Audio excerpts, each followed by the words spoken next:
musiciens. Et que Dieu vous bénisse tous. Une belle adoration. Et ce matin, nous sommes ici. C'est pour la gloire de notre Dieu. Avant de demander quelque chose, un mot de prière à notre Dieu. Éternel Dieu des armées, Créateur des cieux et de la terre, Dieu est tout-puissant. Toi, le Dieu qui ne change pas, toi que le même hier, aujourd'hui pour toujours. Voilà, Père bien-aimé, que Dieu c'est lui qui nous a réunis en ce lieu, Père bien-aimé. Ce n'est pas que nous l'avons mérité, c'est seulement ta grâce. Est-ce que ton nom soit béni à jamais? Il y a dit là où deux ou trois sont assemblés à ton nom, toi tu es au milieu. Merci, béni-nous. Donc nous sommes ici, Père bien-aimé. Nous ne sommes pas venus voir un homme, mais nous sommes venus au Dieu de rencontrer toi. Entendre toi le partout. Merci par vous, le nom de ta parole. Nous remettons toutes choses à toi, dans le nom de Jésus-Christ, dans votre nom. Amen. Encore une fois, que Dieu vous bénisse. Amen. Donc vous êtes debout. Nous allons prendre notre Bible. Nous allons lire dans Lévitique chapitre 25. Nous lisons Lévitique chapitre 25 depuis le verset 23 jusqu'au verset 26. Nous allons lire Lévitique 25, je dis, 23 à 26. Ok. Nous allons lire. Les terres ne se vendront point à perpétuité. Car le pays est à moi. Car vous êtes chez moi comme étrangers et comme habitants. Dans tout le pays dont vous aurez la possession, vous établirez les droits de rachat sur les bouts de terre. Si ton frère devient pauvre et vend une portion de sa propriété, celui qui a les droits de l'achat, son plus proche parent, viendra et rachètera ce qu'a vendu son frère. Si un homme n'a personne qui ait les droits de l'achat, et qu'il se procure lui-même de quoi faire son rachat. Que le Seigneur ajoute les bénédictions à la lecture de sa parole. Vous pouvez vous asseoir. Alors que vous êtes assis, nous allons ajouter quelque chose dans Apocalypse chapitre 5. Depuis le premier verset jusqu'au 10e. Nous lisons. Je vois, on m'a pris déjà 20 minutes là. Il fallait que je commence la prédication à 10h30. Pourquoi il est 11h juste. Donc je dois récupérer mes 30 minutes alors. On irait jusqu'à 12h30. Que Dieu vous bénisse. Concernez les aléas de la technique. La technique a ses caprices. Apocalypse chapitre 5. Depuis le premier verset, nous allons jusqu'à 10. Alors vous êtes assis. Et puis nous prendrons 12 et 14.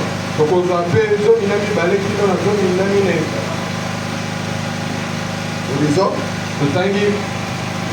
Puis j'ai vu dans la main droite de celui qui était assis sur le trône un livre écrit en dedans et en dehors serait de cette source.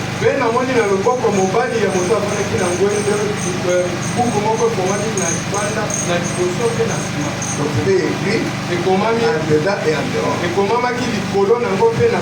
Scellé de cette source.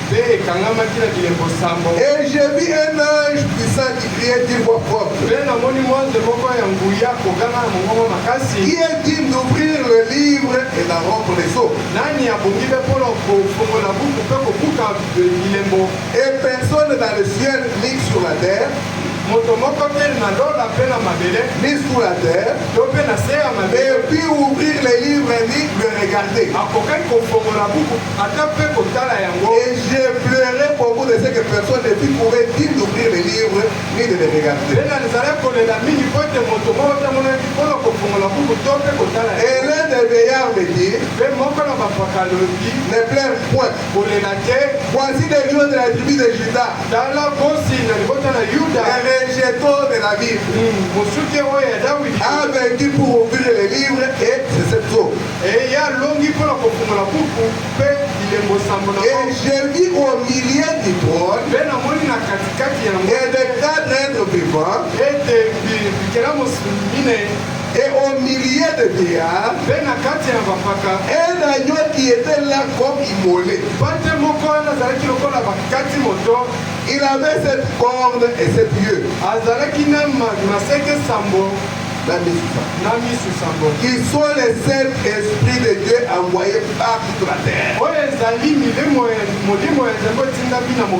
Il veut et il prit les livres de la main droite de celui qui était assis sur le trône. Quand il y prit le livre, les 4 êtres vivants et les 24 veillards se prosternèrent devant l'agneau. Demain, chacun une harpe et des coupes d'eau remplies de parfums. Ils sont les prières des saints. Et ils chantaient un cantique nouveau en disant, qui est digne de prendre le livre et d'en ouvrir les sceaux, car lui a été immolé.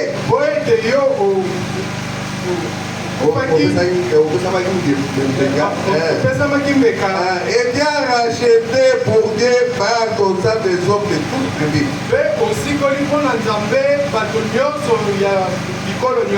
de toute langue, de tout peuple et de toute nation. Tu as fait d'eux un royaume de sacrificateurs pour notre Dieu. Et ils régneront sur la terre. Amen. Donc là, c'est l'histoire des gens. Jean qui nous écrit de ce qu'il voyait là-bas dans l'île de Patmos. Parce que la voix lui a dit, monte ici. Alors il est monté au ciel. Alors il a vu ce que nous sommes en train de voir, de lire ici. Amen. Alors aujourd'hui notre petit sujet, c'est la possession légale du livre et de la terre. La possession légale du livre et de la terre.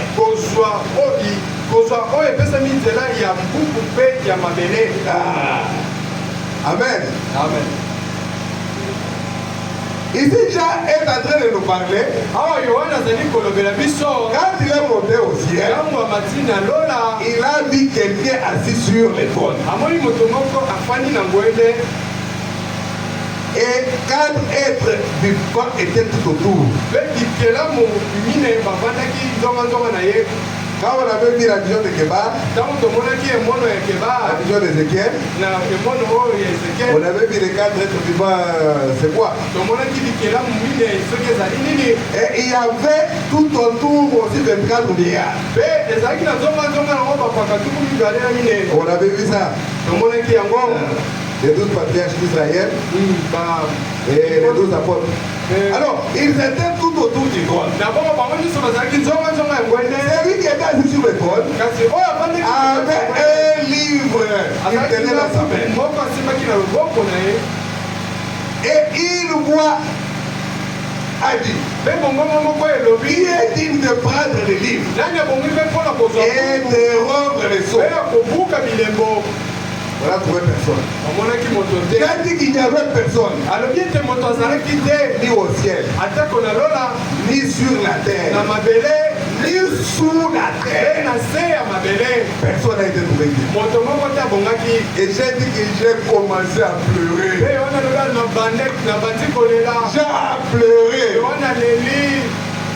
Jean qui était prophète, Yohana azalaki mosakoli. il pleure abandi kolela à cause du livre mpona buku qui était dans la main de celui qui était assis sur le trône. oyo ezalaki na maboko moto avandaki na Nous ngwende. voyons les gens monter descendre avec le livre. Mpe tomoni bato komata kokila na Bible. bibilia. Et pour eux, ça ne leur dit rien. Kasi mpona bango ezali kolobela Mais Jean lui a pleuré. kasi yohane ye Parce aleki que personne ne pouvait prendre le livre et rompre les sceaux. po ete moto azalaki te mpona kozwa buku mpe Parce que kobuka bilembo. dans le livre, Po ete na il kati y avait quelque chose. ezalaki na eloko moko. Amen. Amen. Quelque chose eloko moko qui était en rapport avec la Bible. oyo ezalaki na boyokani na bomoi ya seko. Parce que nous savons que quand Adam était sur la terre, po toyebi ete ntango adamu azalaki na mokili Adam a péché. adamu asumukaki Et moi, voilà nous dire mpe ndeko banama qu'il avait perdu le pouvoir de la parole parlée. yabungisaki makoki to bokonzi ya liloba elobami. Il a perdu le livre. yabungisaki buku. Et ce livre-là ne pouvait pas aller entre les mains de Satan. mpe buku wana ekoka kozonga na maboko ya satana te. Parce que Satan n'était pas le propriétaire. oyo ete satana azalaki mokolo na yango te. Et Dieu a récupéré le livre. mpe nzambe azwaki buku yango. Et Adam était déchu. mpe adamu ye asumukaka kweyaki. On l'a chassé du jardin. babenganaki ye Il a perdu le pouvoir qu'il avait avant. yabungisaki bokonzi oyo azalaki na Oui, il pouvait dire, oyo akoki koloba. toi, tigre, mets-toi là-bas. yo tika kende kuna. Toi, taureau meurtrier, yo ngombe oyo mobomi. sors de l'autre côté. limela na Et nzela wana. c'est là, donc obéissez à Adam. mpe bango bazali kotosa ye. Mais maintenant ici, kasi awa Adam pouvait arriver. adamu akokaki Il dit, ah, kola. chien, alobi yo limbwa. je ne veux pas que tu sois ici. nalingi tozala wana. Va de l'autre côté. kende na ngambo kuna. Le chien lui fait fou. Et alors il dit, adamu azongisi te. il y a quelque chose comme ça. eza eloko moko eza kotambola te. Quand tu dis par exemple, ntango alobi ndakisa toi abeille, yo va de l'autre côté. yo nzoi kende na Et l'abeille il le pique. mpe nzoi ye azwi ye. C'est pas possible. Donc il avait perdu le pouvoir. abungisaki nguya. Alors nous sommes en train de parler oyo awa tozali kolobela la possession légale du livre kozwa oyo epesami nzela ya et de la terre. mpe ya Donc mabele. Adam avait perdu la terre. elekisete tokomona na Comment Adam a perdu cette terre? lolenge kani adamu abungisaki mabele yango. Alors il devait récupérer la terre naboko esengelaki azwa selon la loi de la rédemption. kolandaka mobeko ya Dieu lisiko. avait placé des lois nzambe atiaki mibeko pour revenir dans la propriété. mpona kozonga na eloko ezali ya yo. Dieu avait placé. nzambe atiaki Il y avait le temps ezalaki na ntango où si tu n'as pas, tu n'as rien. oyo soki ozali na eloko À te un certain moment de jubilé, la compète sonne. na ntango moko kelelo ya jubile koula Et puis tu sors de l'esclavage mpe obimi na bowumbu et récupère ta terre. obotoli mabele na yo. C'était une loi. ezalaki mobeko. Mais si tu avais assez de moyens, kasi soki ozalaki na makoki il pouvait te racheter toi-même. yo moko koka komisikola. Mais si tu ne peux pas le faire, kasi soki okoki kosala yango un plus proche parent peut le faire. ndeko ya pembeni moko okoki kosala yango Te racheter. kosikola yo. Mais ici, Adam a perdu le pouvoir qu'il avait dans le jardin. kasi awa adamu abungisi makoki to bokonzi azalaki Mais il fallait quelqu'un, kasi esengelaki le plus proche parent d'Adam, ndeko ya pembeni ya adamu pour les racheter. mpona kosikola ye. Mais le plus proche des parents allait venir d'où? kasi ndeko pembeni akoka kouta wapi? Amen. Amen. Il allait venir d'où? Akoka kouta wapi? Lisons un peu ce que frère Branham nous dit. Totanga bomo ki ndeko Branham alobi. Parce que nous croyons au message de frère Branham. Oite biso tondimelaka sango ya ndeko Branham. Et c'est frère Branham et un autre messager. ezali nde ndeko Branham oyo azali komemisa sango na biso. Et nous croyons au message de William Marion Branham. Mpe tondimelaka sango ya William Marion Branham. Et nous ne faisons que répéter. Mpe biso tozali kaka obe kozongela. Nous, on n'a pas fait la théologie. Biso tozali toza bato ya likindo On te. n'a pas étudié Dieu à l'école. totangi nzambe na kelase te. C'est par révélation. ezali nde na nzela emoniseli. Au travers d'un prophète, na nzela ya mosakoli moko il nous a remis les livres du maître. oyo apesi biso buku ya mokonzi. Amen. Amen. Nous prenons la brèche entre les 7 âges de l'église et les 7 zones. Paragraphe 116 et 117. Et puis nous allons sauter prendre 119 à 124. Pour vous qui prenez note pour aller méditer. Amen. Amen. Écoutez ce que frère Madame dit. donc oyo ndeko Branham alobi. Parce que nous parlons de la position légale du livre po ete tozali koloba bozwi oyo epesami nzela ya buku et de la terre. mpe ya mabele. La position légale. kozwa oyo Parce que epesami cette nzela. terre a été donnée comme héritage à l'homme. po ete mabele oyo epesami Dieu a créé Adam moto nzambe et akei yango il a placé Dieu sur la terre. mpe atie nzambe na mokili. Écoutez, toyoka Frère dit, maintenant, oh là là, alobi sika olala. maintenant, le titre de propriété perdu est maintenant entre les mains du propriétaire originel. na bongo buku oyo ya bozwi oyo ebungaki epesami ya mokolo nango Les dieux tout-puissants. nzambe na Parce ngolu que c'est nyonso. Dieu qui avait donné ce pouvoir-là à Adam. po ete ezali nzambe nde apesaki nguya wana na adamu. Adam a échangé ce pouvoir-là avec la sagesse de l'homme. mpe adamu ya abongoli yango na Le diable est venu avec les raisonnements. nzambola yai na mabanzo. Et l'homme a pris le raisonnement. mpe moto azwi mabanzo. Il a laissé tomber le pouvoir qui était donné. mpe atiki nguya to bokonzi oyo nzambe apesaki ye. Et le pouvoir est revenu à Dieu lui-même. mpe bokonzi wana ezongi na nzambe ye moko. Les titres de propriété, lokasi ya il mokolo donnait droit à la terre et à la vie éternelle. oyo ezali kopesa bokonzi likolo ya bomo ya seko mpe Et Adam a perdu. ntango adamu abungisi yango. Et même ça de Satan ne pouvait pas le prendre. maboko ya salite oyo ya satani ekokai kosimba yango te. Alors il est retourné à son propriétaire originel, na bongo yango ezongaki na mokolo nango ewuki ebandeli Dieu lui-même. nzambe ye moko. Et moi, madame dit, il est là assis sur le trône. azali wana afandi na ngwende. Et il a dans sa main les titres de propriété. mpe azali na loboko na ye lokasa ya mokolo eloko. Là, nous venions de dire là. esika touti kotanga Dans l'Apocalypse. na C'est là que vous commencez à vous dire. ezali Le titre de propriétaire rentrait dans la main de son propriétaire original. lokasa ya mokolo eloko ezongi na mokolo. Il est là assis sur le trône. aza wana afandi na Il ngwende. a dans sa main aza na les loboko titres na ye de propriété. lokasa ya mokolo eloko. Oh! Avec ça, na yango je me sens religieux. nazali komioka molimo mpenza. Alléluia. Vous vous rappelez quand on avait parlé de l'huile et du vin? boza kokanisa ntango tozolobelaki na ntina vino mpe On a dit une fois, madame, dire, totangi quand vous me sentez dire, je me sens religieux. alobi soki boyoki nalobi ete nazali Je komioka me sens sauté. naza na posa ya kopimwa. C'est le vin qui me donne la stimulation.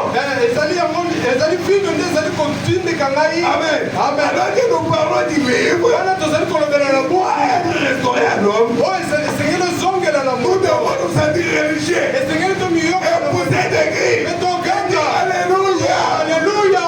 Amen. Amen, amen.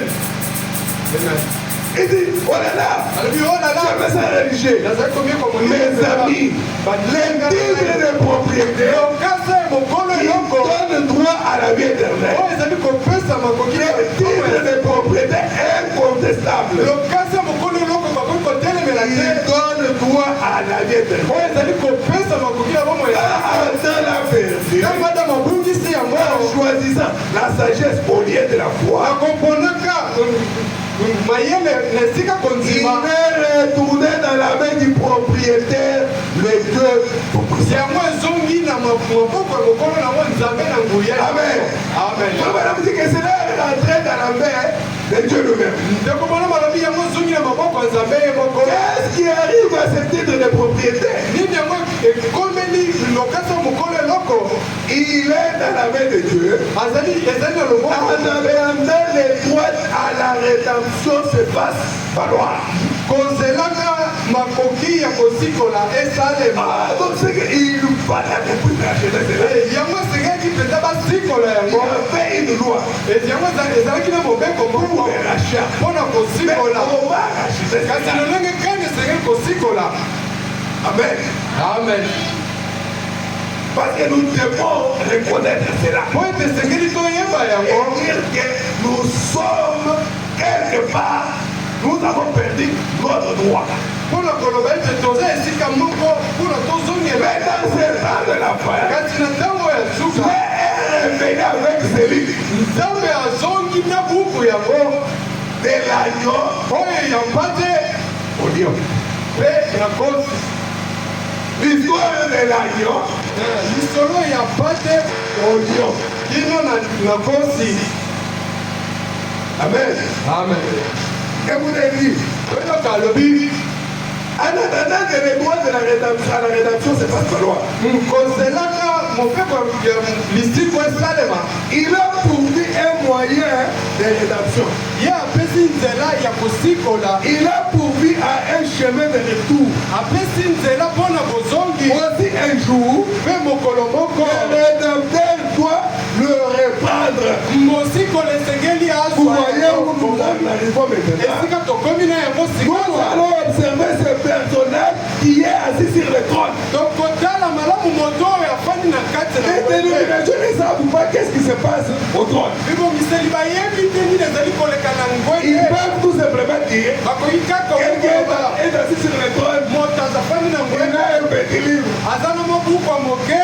Et même si on casse ce petit livre là, on jette, il n'y a pas de problème. mpona bango atako bazwi buku ya moke na babwaki. Alors que le petit livre, nzoka nde buku ya moke oyo c'est là qu'il y a la vie éternelle. yango nde ezali na bomoi ya seko. C'est là qu'il y a la puissance créatrice de la parole parlée. yango nde ezali na nguya ya liloba oyo elobami. C'est dans ce livre-là qu'il y a le troisième bout. ezali nde na buku wana nde ezali na kobengama misato. C'est là qu'il y a des tonnerres. yango eza na wana nde makasi C'est ezali. ce livre-là qui nous révèle comment le Seigneur doit revenir. ezali buku wana nde ezali kotalisa biso lolenge kani nzambe esengelaki. C'est ce livre-là qui nous fait reconnaître notre position. ezali buku wana nde ezali kozosolisa biso esika na biso.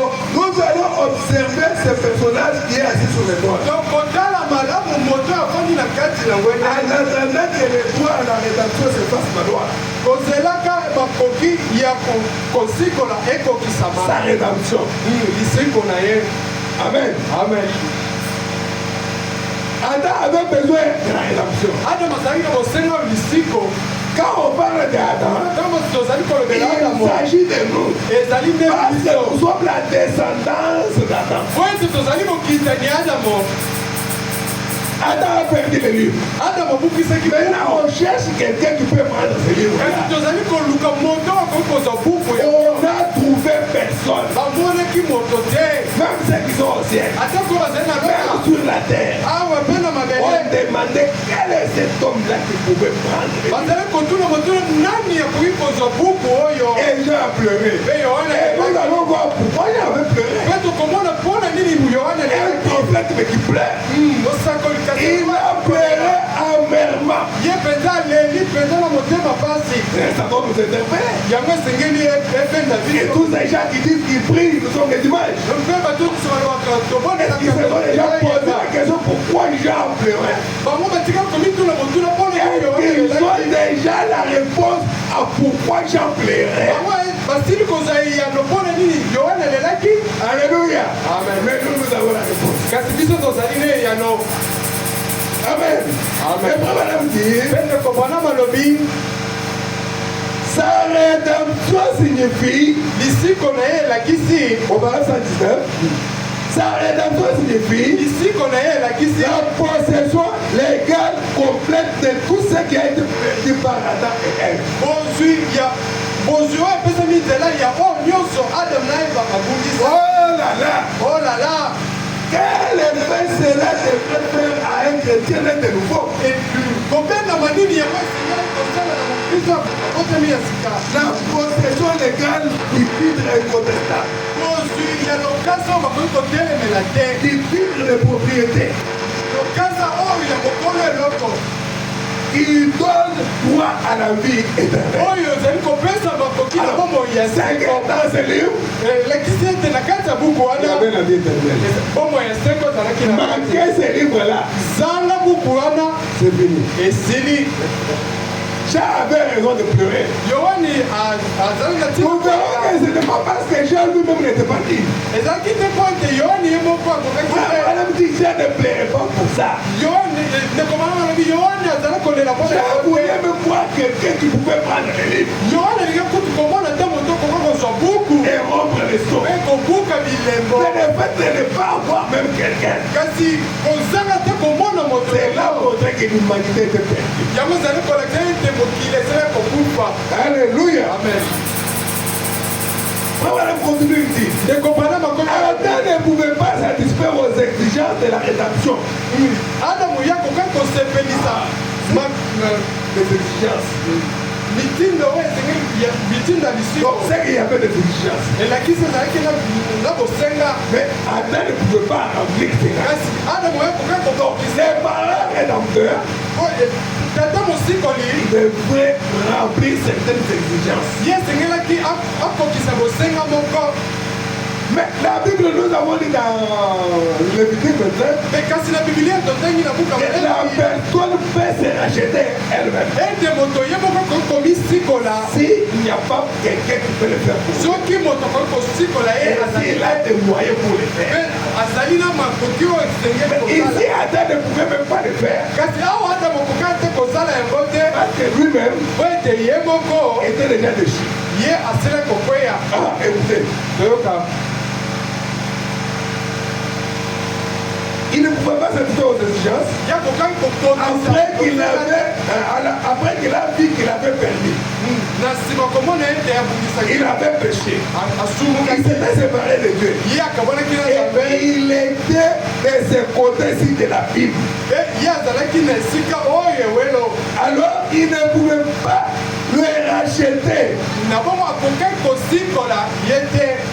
Donc, il ne pouvait pas racheter ce livre-là. akokaki kosikola buku te. Ah, il ne pouvait pas absolument le faire. akokaki kosala yango te. Parce que lui-même a besoin de la rédemption. po ete ye moko aza na bosenga lisiko. Vous voyez, Adam ne pouvait pas se racheter lui-même. adamu akokaki Parce que komisikola lui-même avait déjà péché. po ete ye moko asumukaki. Mais comment ce livre ici, on va l'avoir comment? kasi buku esengeli kozwa yango Parce ndenge que nini. Frère dit que c'est le livre qui nous doit le droit po ete ndeko bana malobi ezali nde buku ezali de kopesa biso makomi propriété à la terre. ya mokolo mabele. Parce que l'homme a été créé pour être sur la terre. po ete moto akelemi mpo kozala La nzambe. Bible dit que la terre a été créée pour les fils des hommes. biblia elobi ete mokili ekelemaki mpo na bana na moto.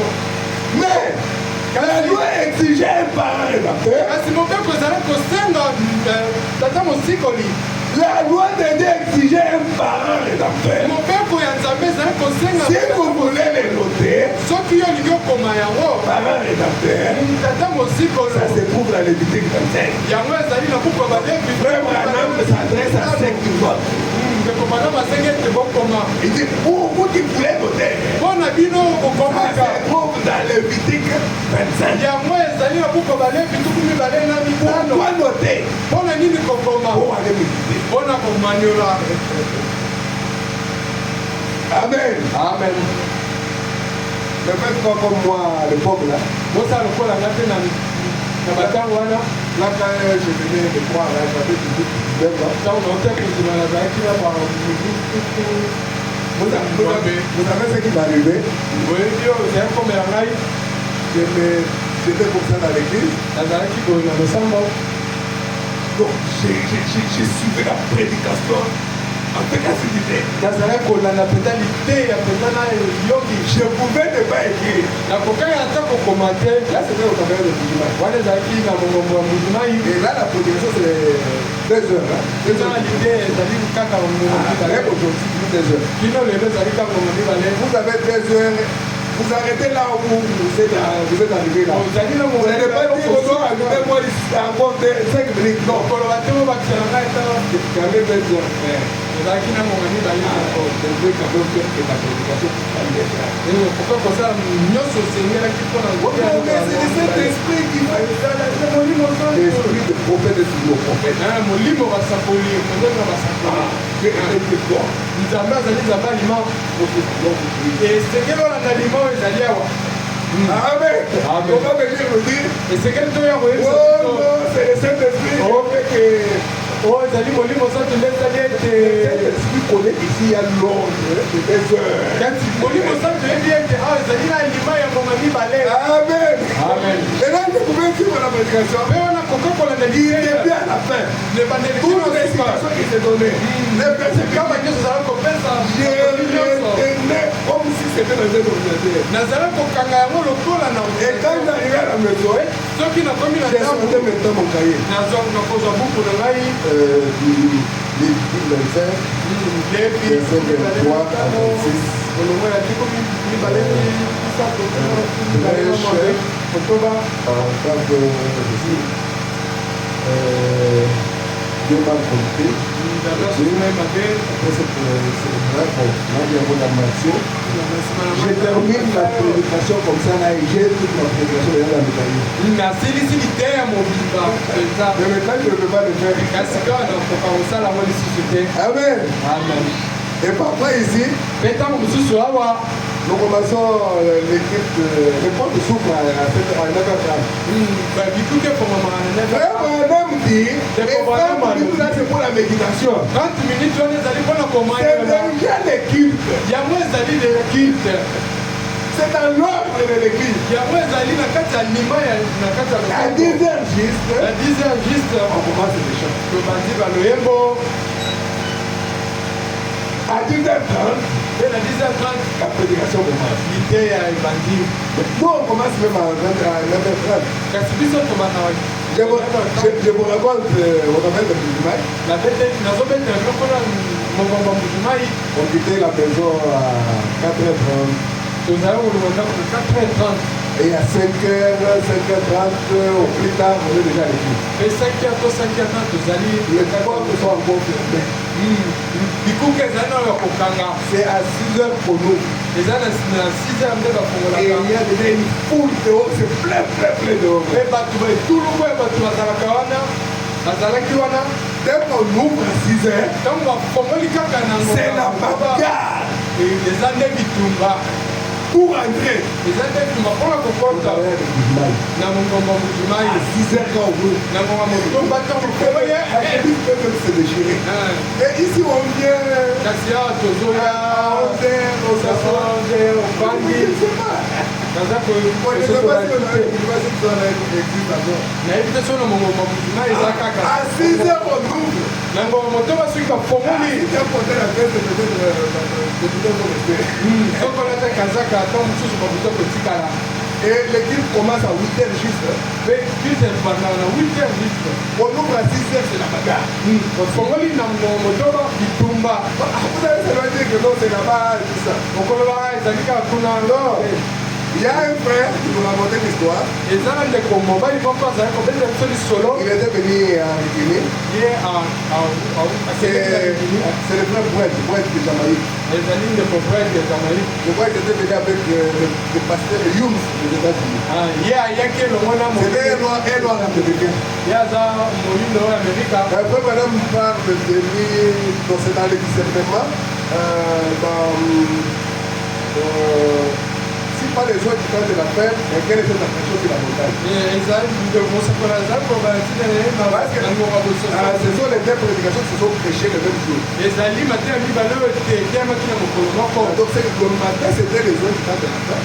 ntango mosusu na ntongo ezalaki Et le soir, c'était Quelle est cette impression sur la montagne? mpe na poko ezalaki kobenda mani Il dit ces jours-là, j'étais avec lui. alobi mokolo wana azalaki na losambo Il dit j'avais déjà entendu parler de cet homme. alobi nasila koyoka koloba na Il était parti à Jeffersonville pour voir son ami. yakendeki na jeffersonville mpona komona moninga na ye Le pasteur Jerry Roy.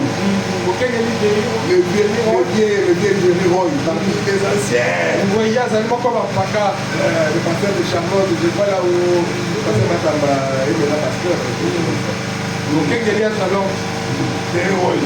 Alors Jerry Roy lui a dit, jeri wana ayebisi ye viens, on va à l'église. yaka tokende na losambo Et il a réveillé à quelle heure? mpe alamuse Il dit que Jerry Roy m'a réveillé à 4 heures. alobi jeri wana alamusinga na mama mine Je lui ai dit, mais depuis c'est à quelle heure? atuni Il a dit, non, nous commençons à réveiller. tobandaka À 7 heures, tu me réveilles. kasi Les vols étaient tomela ti mbangumbangu il dit que nous sommes à Dieu, maintenant, ça va à 5 heures. alobi tokomi na tabernacle ya mama mitano Là, c'était les témoignages de Jerry Roy. C'est là, il dit, wana ezali tatoli ya jeri wana azalaki ntango azalaki koteya na moni il dit, nous arrivons au Grand Tabernacle, on est dans vos chefs. alobi tokomi na mwana tabernacle tozalaki bilenge Ah, c'était vers 5 heures. ezalaki na bamoka Et mitano à 5 heures, mpe na je vous dis, il y avait déjà des gens dehors là-bas. namoni ezalaki na bato libanda libanda Et wana quand les autres venaient, mpe basusu bazalaki koya il dit, on a ouvert à 8 heures. alobi tofongonaki Il dit, mes amis, baninga na ngai je n'ai pas mis mes pieds sur le sol comme ça. natiaki makolo na ngai na Je me suis mabele retrouvé dans l'église. ngai na mimoni na poisa na kati ya Quand j'ai m'approché pour arriver à la porte, ntango nazalaki il y avait déjà une foule de frères qui venaient là. ezalaki Ils sont précipités pour entrer au Branham Tabernacle. azalaki koyela longo po bakota na momongongana Et avec ce mouvement-là, j'ai emporté. ngai na Donc, memamaki avec la foule, na je me suis retrouvé là à l'intérieur. ngai na mimoni mbala moko na kati Même le plan. ata kolengi Parce que lui, il était noir. oyo azalaki Il était moyindo noir africain. azalaki Il était jamaïcain. moyindo o amerika jamaika Même le plan. alobi ata kopela mindele J'ai posé pourquoi. Parce que moi, il me disait, alors, à 5 heures. nasozoli mpona jero ayetianga tokende Il dit, mais pourquoi elle m'a prêché sur les mots du temps de la femme? alobi nekomana mataki na Je n'ai rien compris. natikala kososola eloko moko te Il dit qu'il devient à la fin. alobi ebandeli kilo Je n'ai yozuka rien compris. nasosolaki eloko Alors, te il nous raconte, il dit, ape alobi quand l'heure est arrivée, où que madame devait monter à la chair, ntango ngebeleli oyo ndeko bana esengaki amata na etumelo l'église était calme. losambo mobimba efandaki kimia Et quand il est entré, mpe ntango akoti il dit, bonjour mes amis. alobi mbote baninga na ngai Tout le monde était calme. bato nyonso bafandaki kimia Je me suis dit, mais je suis où ici? na mituni awa eza wapi Comme kimia s'il s'attendait pour même quelque chose. loko bazali kozela eloko moko boye Il dit, le soir, alobi na pokwa nango nous sommes encore allés à l'église. toke lisusu na losambo Et quand madame commençait à faire des événements, mpe ndeko bana bakoma kososola bilimo là vous trouverez ça dans le boîte de quoi, quelle est cette attention? wana okomona ngo na kobenda Quand il est arrivé sur cette boîte, là c'était boîte. ntango akomaki na ndeko Ah, c'était le frère boîte là, il nous racontait maintenant son histoire. ezalaki ndeko bwede wana oyo azalaki kobeta biso lisolo na ye Pendant que Frère Madame faisait le discernement, la ligne de prière, wana ndeko bana bazalaki kosala molongo mabondeli pendant que les gens passaient, ils priaient, ntango bato bazalaki on soulevait ses yeux comme ça pour regarder le doigt. ntango bazalaki kotombola motuna koma On dit que c'était éclair. yango ezalaki lokola mikalikali Et je esquivais comme ça. mpe azalaki kobata mabola Et puis il continuait. mpe azalaki kokoba Et puis il pouvait se lever comme ça. mpe akoki kotombola Ah, commencez là-bas. alobi adekomosomono pakala Il n'est pas guéri. nzambe abikisi yo Et ainsi de suite. mpe bongo na Il y a un certain moment, mpe na pendant que les gens passaient, wana bato il bazalaki priait. koleka bazalaki kobondela Il faut comme ça. Ses yeux, mes yeux se regardent. alobi miso na ye na ngai J'ai ekutani failli l'évanouir. alobi ngai nalingaki kutu nakangama Je vois un homme de couleur. nazali komona moto moyindo kuna Il n'est pas d'ici. yo ozali moto awa te Il vient de Jamaïque. outi mboka jamaïque Je dis pas. alobi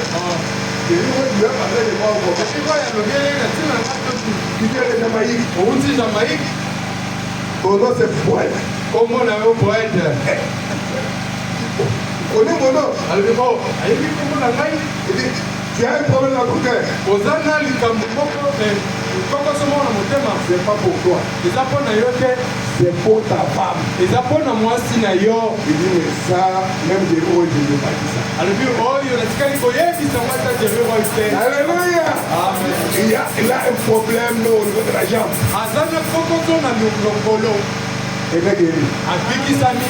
Amen. Alléluia. Amen. Il dit après qu'il alobi na nsima j'ai essayé de contacter ma femme. nameki kobenga mwasi na ngai. Maman me dit maintenant je me sens bien. alobi sika nazali komi Je vais demander à quelle heure tu t'es senti bien. na ngonga nini oyokaki malamu. À quelle heure? alobi na ngonga songolo. Il dit c'est à ce moment-là qu'un prophète m'a parlé ici. ezali na ngonga ane nde motakoli moko alobengi ngai awa. Amen. Amen. Je voulais tout simplement montrer comment les gens se précipitaient pour entrer à l'église. nalingaki kolakisa tindika mpona kokota na Ouais, il nous dit que non, lui, il n'a pas piétiné, on l'a poussé par l'amour. ata ndeko bana alobi ye batindikaki ye nde. Je me rappelle aussi une fois, nazala kokanisa mpe mbala moko c'était à Zoé Tabernacle, on passait quelques jours. ezalaki na zoeta mate ya papa te mokengeli kaki. Là, c'était. Et il ouvrait les portes à 8 heures. bango bazalaki kofongola bikuke na mwambe. Il y avait école de dimanche le matin. ezalaki nete eyenga ya ntongo Quand les enfants sortent, ntango bana alors maintenant on donne accès aux actifs. na bongo bakolo nde bakokaka kokota. Et là, je faisais mon stage comme médecin stagiaire là-bas à la Liba. wana nga azali kosala stage zanga kuna Alors, je ne peux pas être à 5 heures au travail de dimanche. nakokaki te kozala na Donc, comme ça, à 8 heures, comme Zoé et commence à 8 heures, je peux déjà me retrouver. na bongo nazala kokende na zoeta blanake lokola bango Et là aussi, dès qu'on ouvre le compte, on dit aux adultes d'entrée, kuna mpe soki bafungoli bikuke bayebisi bakolo bakota. c'est la bagarre. kuna mpe bitumba lisusu. Et les gens qui pouvaient dire, non, pas c'est vrai. boye te Nous sommes dans la maison de Dieu. toza na ndako na nzambe. Et d'autres frères disaient, mpe bandeko mosusu bazali koloba Jacques, bosungi au stade de la bague, il n'y a rien, les gens se précipitent. alobi kuna na stade kuna eloko ezali te bato bazali kotindika. Mais ici où il y a la vie éternelle, kasi awa esika vous bongo ya êtes seko devant les ezali violents qui s'en embarquent. oyo ezali kaka na bato oyo ya makasi. Tu nous empêches pourquoi? ozali kopekisa biso mpo na nini? Alléluia. Merci Seigneur. C'est pour vous dire qu'il faut aimer la parole. eza mpona koyebisa bino esengeli Et kolika être liloba là, attends. mpe kozala na ntango Écoutez, toyoka. par exemple, ça, oh, madame, tu penses que nous parlons po ete tozali kolobela de la possession des cartes du livre na bozwi oyo epesami nzela ya buku et de la terre. mpe na mabele. Il fallait quelqu'un esengelaki moto moko qui ait innocent. oyo ayebi likambo Il te remplit les critères. oyo azali kokokisa bosenga Par exemple, quand frère madame dit, na et qui était innocent? mpe moto oyo ayebaki likambo te. Tout homme n'est pas un acte sexuel. moto nyonso abotamaki na nzela ya nzoto Par le sexe. na nzela ya nzoto Tous. bato Et nyonso. les seuls qui ne l'étaient pas kasi moto kaka moko oyo azalaki te avaient perdu les droits à la vie éternelle. ye abungisaki makoki na bomoi ya seko Et les droits d'être roi sur la terre. mpe makoki ya kozala nkumu na Donc, mokili. il dit, alobi il fallait un innocent. esengeli moto ayebi Quelqu'un likambo qui te n'est pas un acte sexuel. moto abotami na nzela na nzoto Mais il y te avait seulement un. kasi ezalaki kaka na moto Il moko n'était pas né par le sexe. oyo abotami na nzela ya Il nzoto avait déjà perdu ses droits-là. kasi ye asilaki kobungisa bokonzi wana C'était attends. ezalaki adamo Il n'était pas né par le sexe. ye abotamaki na nzela ya nzoto C'était une te des conditions. ezalaki moko ya bosenga Mais kasi il avait déjà perdu le pouvoir. asilaki kobungisa Les droits-là. bokonzi. Mais il fallait maintenant comme lui a perdu. kasi esengelaki lokola ye abungisaki yango Il fallait quelqu'un d'autre. esengelaki moto Parce que mosusu nous avons dit la Lévitique, oyo ete totengi na buka balevi où nous trouvons fois est-ce que tomoni un parent, le plus proche parent, ete tata mosiko lio tomo ndeko peut venir akoki koya et délivrer, mpe kokangola acheter, kosikola payer le prix. kofuta motuya. Mais écoutez un peu ce que Adam avait fait. kasi toyoka oyo adamu asila kosala. Apocalypse chapitre 5, première partie, paragraphe 125. Et donc 129 plutôt, nous avons dit 129 à 130, 132 à 134, on va sauter 137 à 140, et puis 148 à 150. Donc, vous prenez ça comme ça. Nous avons bongo Après, madame qui dekobana malaki 129. 129. Satan possède cela, satana azali na yango mais il ne le détient pas légalement. kasi azali kozwa yango te. C'est ce que Satan fait. ezali oyo satana asalaka Après que le propriétaire légal, na qui était l'homme, nsima ya mokolo eloko apesaki nzela abungisi il n'y yango. a qu'un seul moyen pour que ça puisse être racheté. eza kaka na nzela moko oyo ekoki kosikolama. Bien, c'est pas un proche parent. ezali na nzela ya ndeko ya pembeni. Alors il faut un proche parent d'Adam na bongo esengeli ndeko ya pembeni moko ya adamu pour les racheter. mpona kosikola yango. C'était ça la loi. yango nde mobeko Pour les racheter. mpona kosikola yango. Bien, malamu c'est pas un proche parent. eza na nzela ndeko C'est ya le pembeni. seul qui peut légalement racheter cela. ezali kaka moto be moko akoki kosikola yango. Qui pouvait maintenant racheter? kasi ndenge Parce que tout le monde est né par le sexe. po ete bato nyonso bautoi na nzela ya L'homme moto. et la femme. moto mobali na mwasi Pour avoir cet homme-là ou cette femme-là. Ils sont passés par le sexe. bango baye na nzela ya nzoto. Certainement, nous avons obtenu ceci na bosolo tozwi yango par la naissance virginale de Jésus-Christ. na nzela ya kobotama na nzela ya mosekali. C'est là que nous avons trouvé les plus proches parents. eza nde wana tomoni ndeko ya pembeni. Comment c'est arrivé que le Seigneur Jésus-Christ devient les plus proches parents? kasi ndenge kani yesu akomi ndeko ya pembeni. Parce que tout le monde avait péché. po ete bato nyonso basumukaki. Si vous lisez dans Luc 3, soki botangi na luka misato à partir du verset 23, vous descendez jusqu'à là, luku mibale na misato on parle de la généalogie de Jésus-Christ. bazali koloba bokitani Depuis Jésus jusqu'à Adam. wuta na yesu kino na adamu. Jésus, fils de Joseph, yesu mwana ya yozefu parce qu'il est venu dans la maison de Joseph. po ete ayeki na ndako ya Joseph, yozefu. jusqu'à arriver à Salomon, Salomon, fils de David, David, fils d'Isaïe, Isaïe, fils de Obed, Obed, fils de Boaz, on est arrivé jusqu'à Juda, tokomi na yuda Juda, fils de Jacob, yuda mwana na Jacob, yakobo fils de Isaac, yakobo mwana ya Isaac, isaki fils d'Abraham, isaki mwana ya et on abrahama monte, tomati tomati et on est arrivé au point de 7, mpe tokomi na mosala esenge Abel, oyo ezoki esika ya Abel, abele fils de Nathan, mpe abele mwana ya adamu et donc fils d'Adam, seti mwana ya adamu et Adam, fils de Dieu. mpe adamu mwana na C'est comme nzambe. ça que c'est écrit dans la Bible. eza bongo Alors, nde que komona tout ce monde-là, na bato wana nyonso le reste qui restait, celui qui restait qui, moto kaka bongaki seulement Dieu, ezali kaka nzambe qui était parent. oyo azalaki tata ya adamu Dieu était esprit. kasi nzambe azali molimo. Le plus proche parent, c'est celui qui est comme la personne. ndeko pembeni ezali oyo azali lokola ndeko wana Ce n'est pas un chimpanzé qui vient pour nous réunir. ezali kaka moko te wakoya mpona Les chimpanzés n'est pas notre parent. sepaze azali mondeko na biso ndeko pembeni te Ou bien une vache qui vient pour nous délivrer. to mpe ngombe moko aye mpona kokangola Non, te quand j'aime bien ntango naza na boswi na ngai et que je suis pris là, to mpe naza lisusu te peut-être que mes enfants étaient tout petits. ntango mosusu bana nga bazali On va confier ça à quelqu'un, peut-être pas l'État. bakopesa yango na bopulaka Quand ils vont grandir, ntango bakokola les 3 années de la matin, na kolala mobeko Quelqu'un ne viendra pas pour dire oh, moi j'étais son voisin. On est là tous les jours.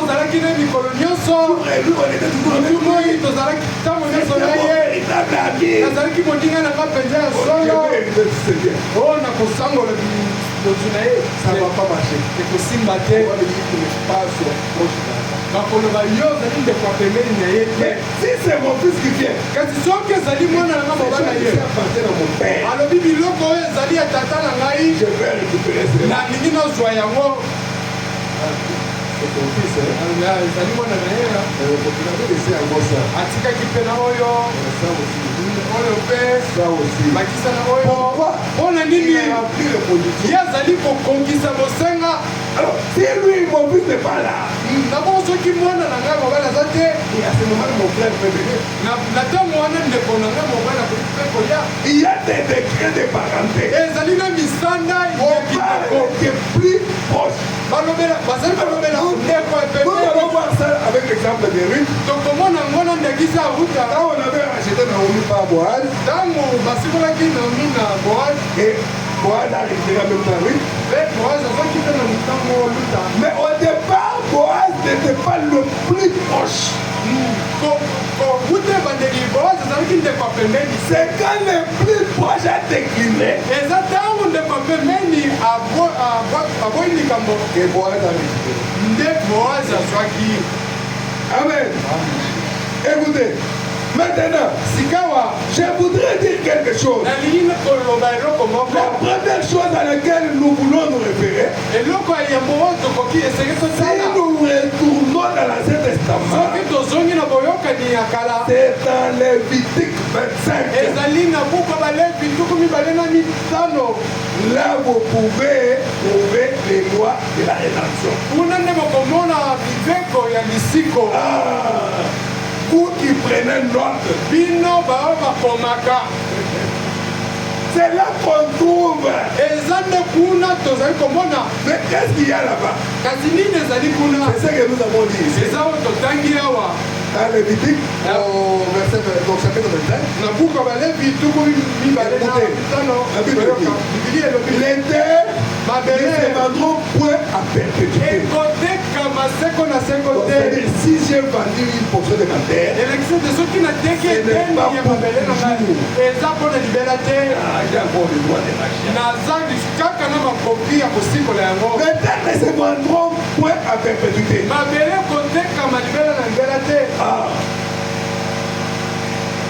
Au verset 25.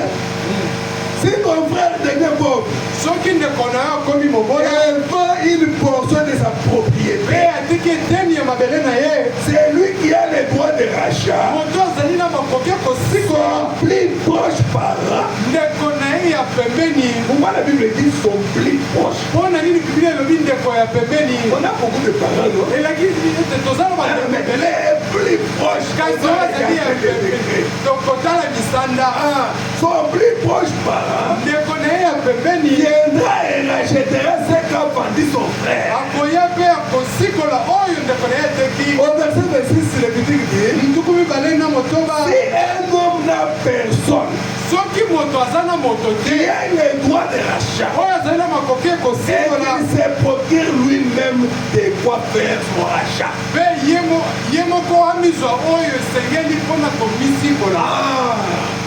Donc quelqu'un peut se racheter. Comme ici, Adam pouvait le faire. Mais on veut perdre cela. Amen. Amen. Merci Seigneur. Et le prophète dit, si j'ai mon fils, comme Billy Paul ici, et que j'ai perdu ma propriété, et que frère ne vit à acheter cela, ou quelqu'un d'autre a acheté. Alléluia. Amen. Et que si jamais mon fils vient pour reprendre la propriété, et toi on va lui apporter cela. Mais si c'est quelqu'un d'autre qui vient, il dit près de vie, je vais acheter une portion de terre. C'est vrai, il a des titres de propriété. Mais cette portion de terre-là ne lui appartient pas. kasi eteni ya mabele oyo ezali Il ne peut pas vendre ça à quelqu'un d'autre. akoki koteka mosusu te ndeko malamu alobi C'est la police toujours le chapitre 5. eza kaka na ekomiseli na mokambo ya Il dit, alobi cela va revenir seulement. yango Si quelqu'un venait dire, bon, mais cette portion ici, ça revient à combien?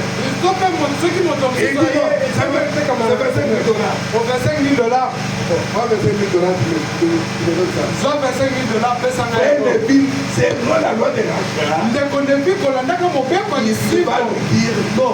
akoyebisa Ne te vends pas ça, ça appartient à Frère Branham. na koteka yango te yango ezali ya ndeko banam Mais quand Philippe Paul vient avec les $25,000, kasi ntango bilipolo il koyena prend les $25,000 abi zwa ba 25 000 dollars na yo yango et mets-moi la portion de terre de mon père. zongisela ngai eteni ya mabele Il ya tata na ngai reconnaît, il donne. na mbala moko kopesa C'est ça la loi de l'achat. yango nde mobeko ya Il lisiko faut que ça soit le plus proche. esengeli ezala ndeko ya pembeni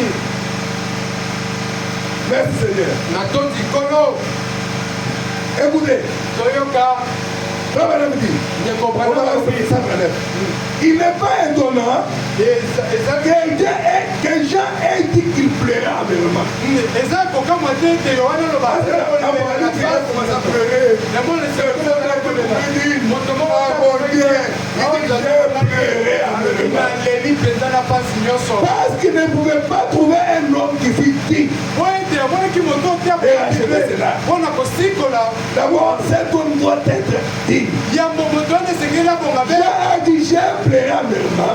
yohana alobi alelaki Lorsque personne ne fut capable de prendre les livres ntango moto moko te azala mokoki ou de les regarder to mpe kotala yango kaka et d'en rendre les mpe autres. kobuka bilembo Prendre les livres, kozwa buku regarder les livres, kotala buku rendre les mpe autres. kobuka bilembo Personne. moto moko te Il a dit, alobi personne dans les cieux, moto moko te na lola ni sur la terre, to mpe na mabele ni sous la terre. to mpe na se ya mabele Eh bien, mpe il malamu n'a pas négligé les anges. ye atiolaki banze te Souvenez-vous, otala cette mfasa terre ne fut pas donnée aux anges.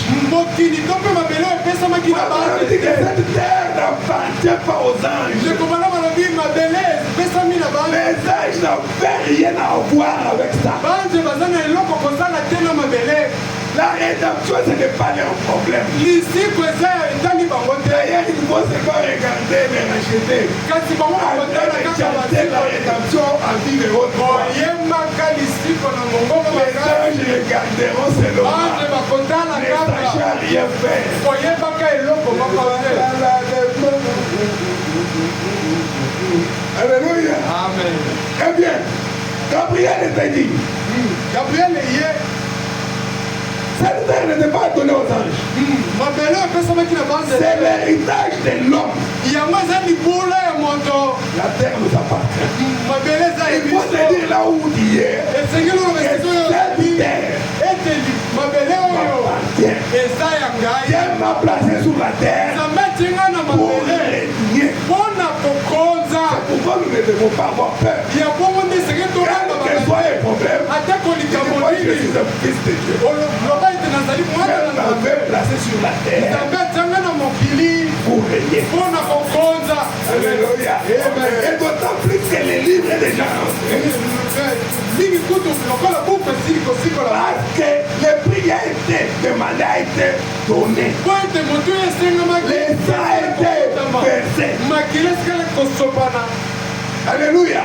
Comme un agneau. lokola pate On moko amène à la boucherie. po bazalaki komema na bazwa C'était pour payer. ezalaki mpona Payer le prix. kofuta Le prix du motuya rachat. motuya ya lisiko Afin de ramener l'homme dans sa position. mpona kozongisa moto na esika na ye Et de lui donner les livres de rédemption. mpe kopesa ye buku ya lisiko Les titres de propriété. lokasa ya mokolo eloko Le pouvoir de la parole parlée. mokonzi ya liloba Où tu peux elobami parler. esika Prononcer la parole. koloba Et kaka la chose liloba arrive. mpe likambo esalemi amen Pas 140. Apocalypse 5, première partie. Pas 140. Il continue, il dit. akomi mpe alobi Gabriel était digne. Gabriel y a bongaki te. Certainement. Na bosolo penza. Quelqu'un d'autre était digne. Moto mosusu pe bongaki. Peut-être que Michael. Comme mosusu pe Michael. L'ange Michael. Moi Michael. Il était digne. Il y a bongaki. Il était digne de faire cela. Abongaki pour le kosala. Mais aucun homme n'était digne. Kasi moto moko te. Et Jean plaira à haute voix. Pe Yohane alelaki na mongongo makasi. Merci Seigneur. Atondi kolo. Jean a commencé à pleurer. Yohane abati kolela. Il a pleuré. Abati kolela.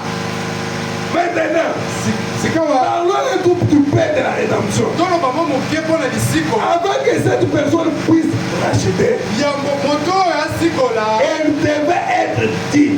Yesengelaki abonga. Elle devait être la personne indiquée. Esengelaki Salomon. Ainsi, cela fut accompli lorsque Jésus-Christ naquit par une naissance Mais virginale. yango ekokisamaki ntango Yesu abotamaki na nzela moseka. Et nous verrons un peu les conditions de la rédemption. Mpe tokomona bosenga C'est lui oyo. qui fait racheter. Quelles sont les conditions qu'il doit remplir? Moto alingi kosikola. Bosenga Il y en a beaucoup. po ete ezali mingi. Et ce sont ces conditions-là. Ezali nde Et bosenga quand la wana. personne est digne, Yango nde esalaka moto vous motambo. verrez la personne qui devrait normalement racheter la roue. okomona moto esengelaki asikola Il n'a na pas pu le faire. ya kokai kosala ya Parce qu'il a trouvé qu'une des conditions, il ne remplissait pas cela. po ete amonaki ete azali kokokisa kosenga moko C'est te. ainsi qu'il a fait la passe à Boaz. ezali nde na bongo nde apesaki nzela na boazi. Amen. amen. Jésus-Christ l'a fait. yesu kristo asalaki Quand yango il est né virginalement. ntango ya botamaki Car il était Dieu. po ete azalaki nzambe. C'était Dieu lui-même fait chair. ezalaki nzambe ye moko na nzoto Fait homme.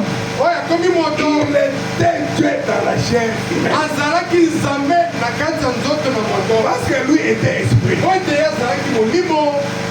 Et vous savez, mpe boyebi le prophète dit, quand Dieu a créé l'homme, ntango nzambe akeli il a moto d'abord créé homme esprit akelaki nanu moto molimo à l'image de Dieu. na elilini ya nzambe. Ça, ce n'est pas l'image de Dieu. oyo ezali elilini ya Vraiment, on dit nzambe que te. ça, c'est l'image de l'animal. ndeko bana balobi oyo ezali elilingi ya Il nyama. dit, il a d'abord créé à son image. alobi akelaki nanu na elili na ye molimo. Et maintenant, quand l'homme est tombé, na nsima nango ntango moto il est akwei tombé dans la chair ici. eza nde akwei na Alors, nzoto pour oyo que Dieu, ezali qui oyo était son nzambe parent, oyo azalaki tata na ye vienne aya pour les racheter, mpona kosikola il ye. devait être plus proche de l'homme, esengelaki azala pene ya moto devenir homme, kokoma mpenza moto avoir la chair comme un homme, kozala na nzoto lokola moto avoir faim comme un homme. koyoka nzala lokola moto. Il arrive là, akomi wana le piquet, j'ai besoin de fruits. atali nzete mosuki naza na kosenga Il n'a mbuma pas de fruits. oza na mbuma te. Personne ne mangera de mon fruit. moto moko te akolia lisusu mbuma na yo. Il sait pas chez la personne de asiliki alobi moto moko te akolia lisusu mbuma na yo. et les après le piquet a séché. mpe na nsima nazanga nzete ekawukaki. Il était un homme. azalaki Il moto pouvait avoir aussi faim. oyo akoki mpe koyoka nzala Avoir aussi faim. lokola mpe biso toza na nzala. Il était là un jour. azalaki wana mokolo moko Il dormait dans la banque. azalaki kolala kuna na bwato. Et puis madame dit, je les ai eus. ntango nalobi Comme leur maître dehors, lokola mokonzi na je babalaki vais nettoyer tous dans la mer. kozindisa bango Alors il a envoyé le bas, atindi de tomber, et ainsi de suite. mpe bongo na bongo Pierre et les autres qui étaient des nageurs et consorts, pierre bango ils ont trouvé que avec ça ici nous devons de mourir. alobi na oyo mpenza kokufa Réveillons Jésus. tolamusa yesu. On l'a réveillé. balamusi ye. Donc on dit il s'est reposé ndeko bango balobi azalaki kopema parce qu'il avait les mots de terre. po ete azalaki na motu mpasi. Donc c'est qu'il était un homme. elekisi ete azalaki moto. Pour nous sauver, il fallait qu'il soit d'abord un homme. mpona kobikisa biso esengelaki akoma Il ne moto. pouvait pas être un ange. akoki kozala mwanze te. amen. Amen. amen amen. Donc la première condition, il doit être le plus proche parent. kosenga liboso esengelaki ezala ndeko pembeni. Être comme un homme. kozala lokola moto. Amen. Il était de la chair. azalaki nzambe kati na nzoto Il devait être dit.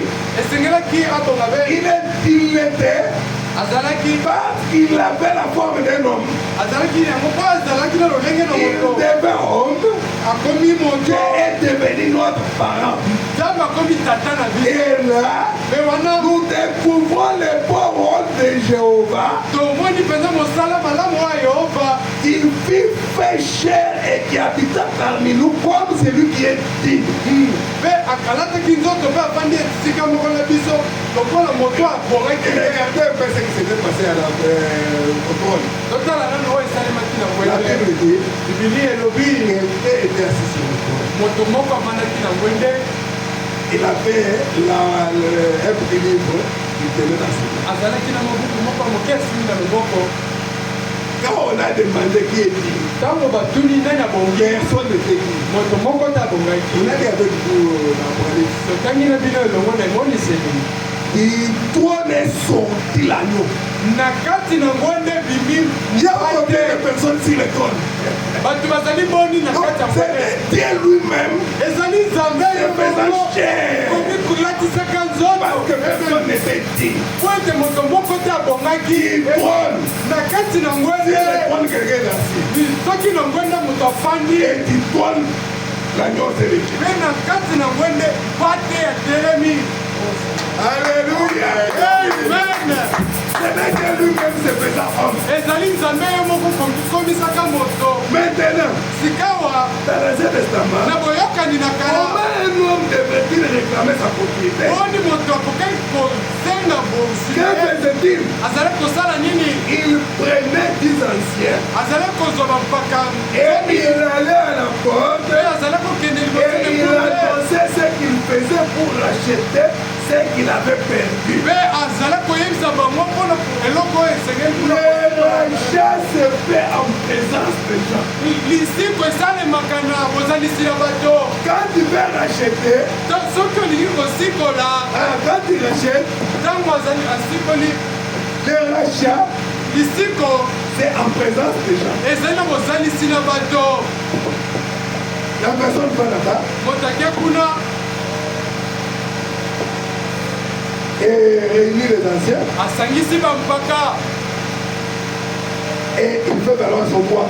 mpe atalisi bakoki na ye Et il montrait ce qu'il était. mpe azali kotalisa oyo ye azali Cela servait de témoignage. yango ezalaki kosunga mpona Et tato frère madame dit, mpe ndeko branama nous alobi découvrons cette belle histoire tozali komona lisolo malamu oyo de Ruth, ya luta du parent tata et de Boaz. mpe na bowazi Frère madame a cité côté les gens.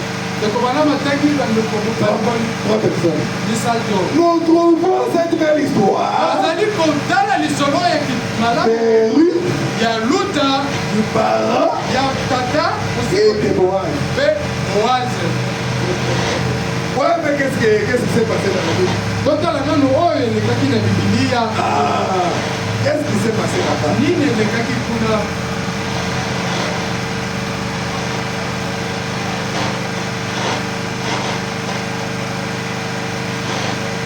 Je vais dans la Bible. Nous allons lire un peu qu'est-ce qui s'était passé là. tokotanga mwa moke nini elekaki kuna Nous allons lire en Zotan. tokotanga na kopumbwaka Écoutez un peu ce que la Bible nous dit. toyoka mwa moke oyo bibilia ezali koyebisa biso awa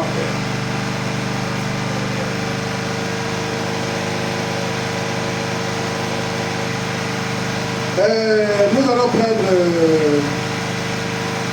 Ruth, tokozwa luta chapitre 3. na mokambo na misato Ruth, chapitre 3.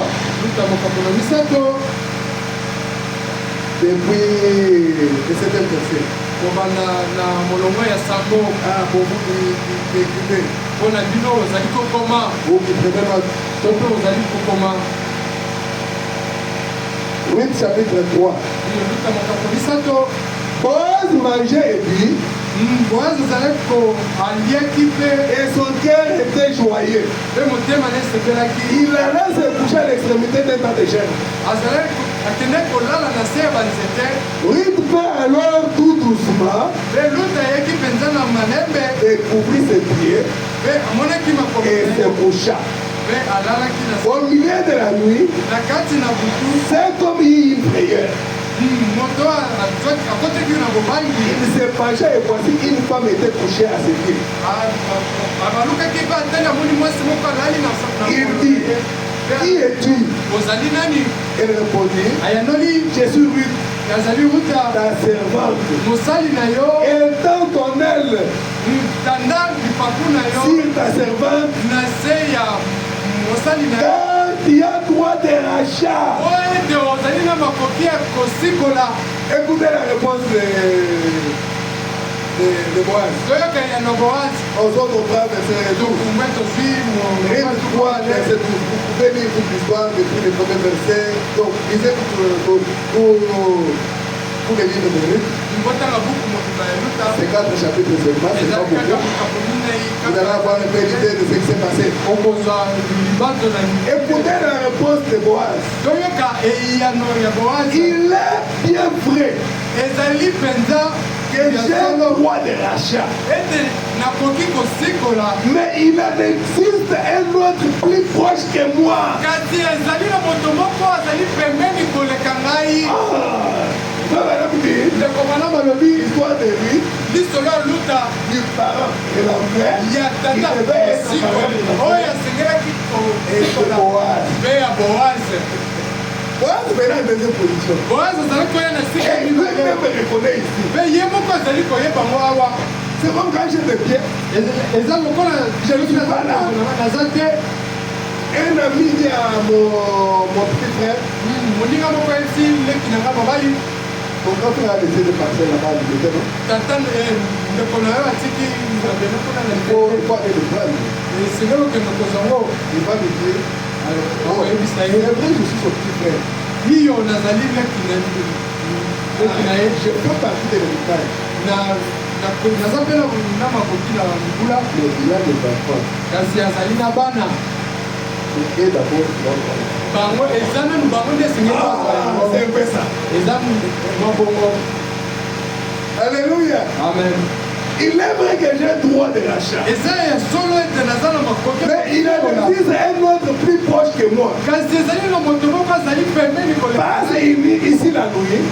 kasi lala awa Et demain, s'il veut user avec toi du droit de rachat, kasi lobi soki alingi kosikola yo à la bonne heure, na ngongo esengeli il le fasse. asala yango Mais s'il ne lui plaît pas kasi soki d'user esepeli avec toi, ya kosalela bokoki kosikola na ye j'en userai. ngai na kosalela yango Bon, si ces enfants ne veulent pas prendre cette parcelle-là, na bongo soki bana balingi kozwa lopango wana te je vais prendre. nga moko na kozwa yango Alléluia. amen Là, c'est mon frère qui me dit. wana eza ndeko na nga nalobi Bon, c'est d'abord, c'est déjà des enfants, non? liboso nanu bana na ye aza na bana obeda aza wana Je ne vais pas prendre la parcelle. nakoka kozwa lopango te Non, au même avis, il travaille déjà, il a déjà beaucoup de parcelles avec lui. kasi obeda alobi atosalaka aza Là, il a laissé peut-être pour la famille. wana atiki yango mpona libota C'est ce qu'il a dit.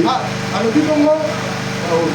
yo malamu Bon, pour tous les locataires qui viennent ici, bino nyonso bafundeli bozali awa bon, c'est moi le grand frère de celui qui est parti. ngai nde kulutu ya moto asili kowa Bon, je donne déjà. Pourquoi ça? mpona nini wana C'est parce que l'enfant de l'autre âge, eza po ete mwana esengelaki azwa yango je ne vais pas me mêler dans cela. alobi nakoki kokota na C'est kati que yango papa te est une grande famille. nayebi ete papa azali na libota C'est monene que j'ai ici le souci. kasi oyo C'est là maintenant que mon frère va dire, eza nde na wana ah, ndeko nanga koki koloba c'est lui qui avait les droits. moto azalaki na makoki atundoli Alors maintenant, c'est moi. sikawa ezali nde C'est ngai comme ça que les rachats se fait. eza nde bongo nde lisiko esalemaka C'est là que on nous dit ici par Boaz, eza nde na bongo nde bazali koyebisa s'il biso ne na me plaît pas d'analyser avec toi, soki ya alingi kosalela j'analyserai moi, ngai na kosalela yango l'éternel est vivant. yawe azali na bomoi Reste couché ici jusqu'au matin. ti lala awa kino na ntongo Boaz monta à la porte, donc chapitre 4, verset 1. boaza amateli kuna na ekuke et s'y arrêta. mpe atelema Et voici celui qui avait les droits de rachat. mpe botala moto azalaki na Et quand Boaz avait parlé, oyo na ntina nani boaz alobelaki luta vint à passer. azalaki koleka Boaz lui dit, boaz ayebisi ye approche, pusana reste ici, tikala awa toi interne. yo moto songolo Et il s'approcha et s'arrêta. mpe apusanaki Boaz prit la parole. boaz azwi liloba Il prit alors 10 hommes azwaki na parmi les anciens de la Bible. na kati ya bampaka C'est ça, le frère madame nous a dit que dans l'ancien temps, la personne prenait des anciens, des 10 anciens. ezali oyo ndeko bana balobi te na ntango ya kala Et il les bazala appelait là-bas. bampaka Et quand il réalisait les rachats, il les faisait devant tout le monde. mpe ntango azalaki kosala lisusu azalaki kosala ngo liboso ya bato nyonso Et il lui dit, mpe yebisi ye asseyez-vous ici. banda wana Les anciens s'assirent. bampaka Puis il lui dit à celui qui avait les droits de rachat, mpe ayebisi moto azalaki na Naomi, revenu du pays de Moab, naomi okutaki mboka bamoabi a vendu la pièce de terre qui appartenait à notre frère Elimelech. ye atengi eteni ya lopango ezalaki ya ndeko na biso Elimeleki. J'ai écrit de voir dans le former. ngai nandimi ete nayebisaki yango Donc, je pensais te dire ça. nabandi koyebisa yo yango Ah, je dis, à qui est ça? À qui est là? Et te dire à qui est là? Donc, mpe nayebiso yo zwa yango ezwa ye c'est en présence des anciens, des habitants, et en présence des anciens de mon père. na bozalisi ya bafandi mpe bampaka Si tu veux racheter, soki olingi kosikola rachète. sikola Mais si tu ne veux pas, kasi soki olingi te parle-moi, yebisa ngai afin que je le sache. po ete nayeba yango Car il n'y a personne avant toi qui ait le droit de rachat. po ete eza na moto moko te liboso na yo oyo azali na makoki ya kosikola Et je l'ai après toi. mpe ngai nazali naza nango na nsima na yo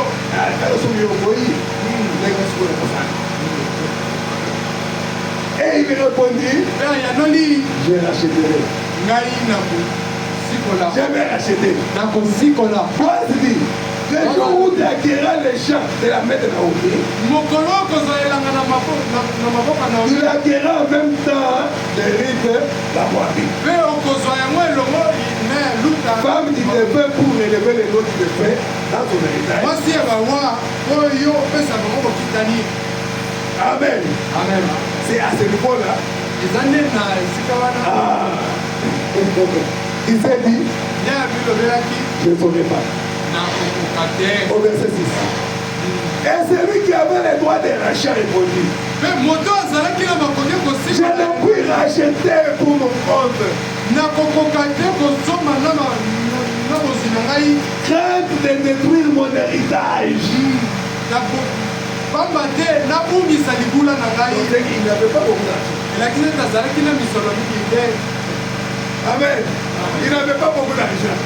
azalaki Alors, nous allons voir les conditions. kasi tokotala bosenga Ah, que celui qui rachète, moto azali kosikola non seulement doit être dit, esengeli kaka te mais ape il mabo doit avoir beaucoup d'argent. kasi esengeli mpe azala na bozwi mingi Crainte de détruire mon héritage. na pamba te nabungisa libula na nga Prends pour toi mon droit de rachat. yo zwa mpo na ngai makoki ya lisiko Car je ne puis racheter. po ete nakoki kosikola te C'est une belle histoire. ezali solo Là, malamu le mpenza prophète nous a dit, po ete ndeko bana et toi l'histoire de Ruth. tozwa lisolo ya luta Pour comprendre les rachats. mpo na kososola lisiko Autrefois en Israël, c'est la Bible qui continue. ntango eleki kuna na israele Verset 7.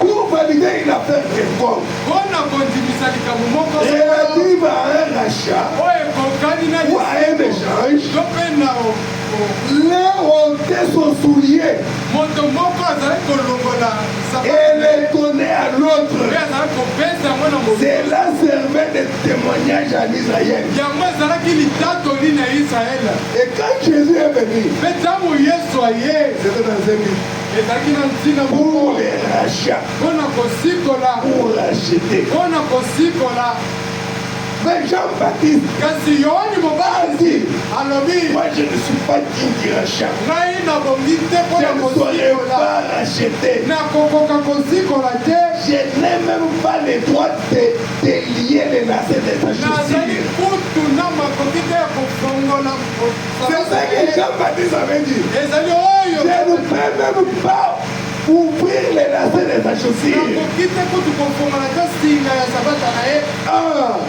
Ah, autrefois en Israël, pour valider une affaire quelconque relative au rachat, mpona kondimisa eloko on ôtait les souliers et l'autre, on les donnait à l'autre. mpe bazali kopesa Cela servait de témoignage en Israël.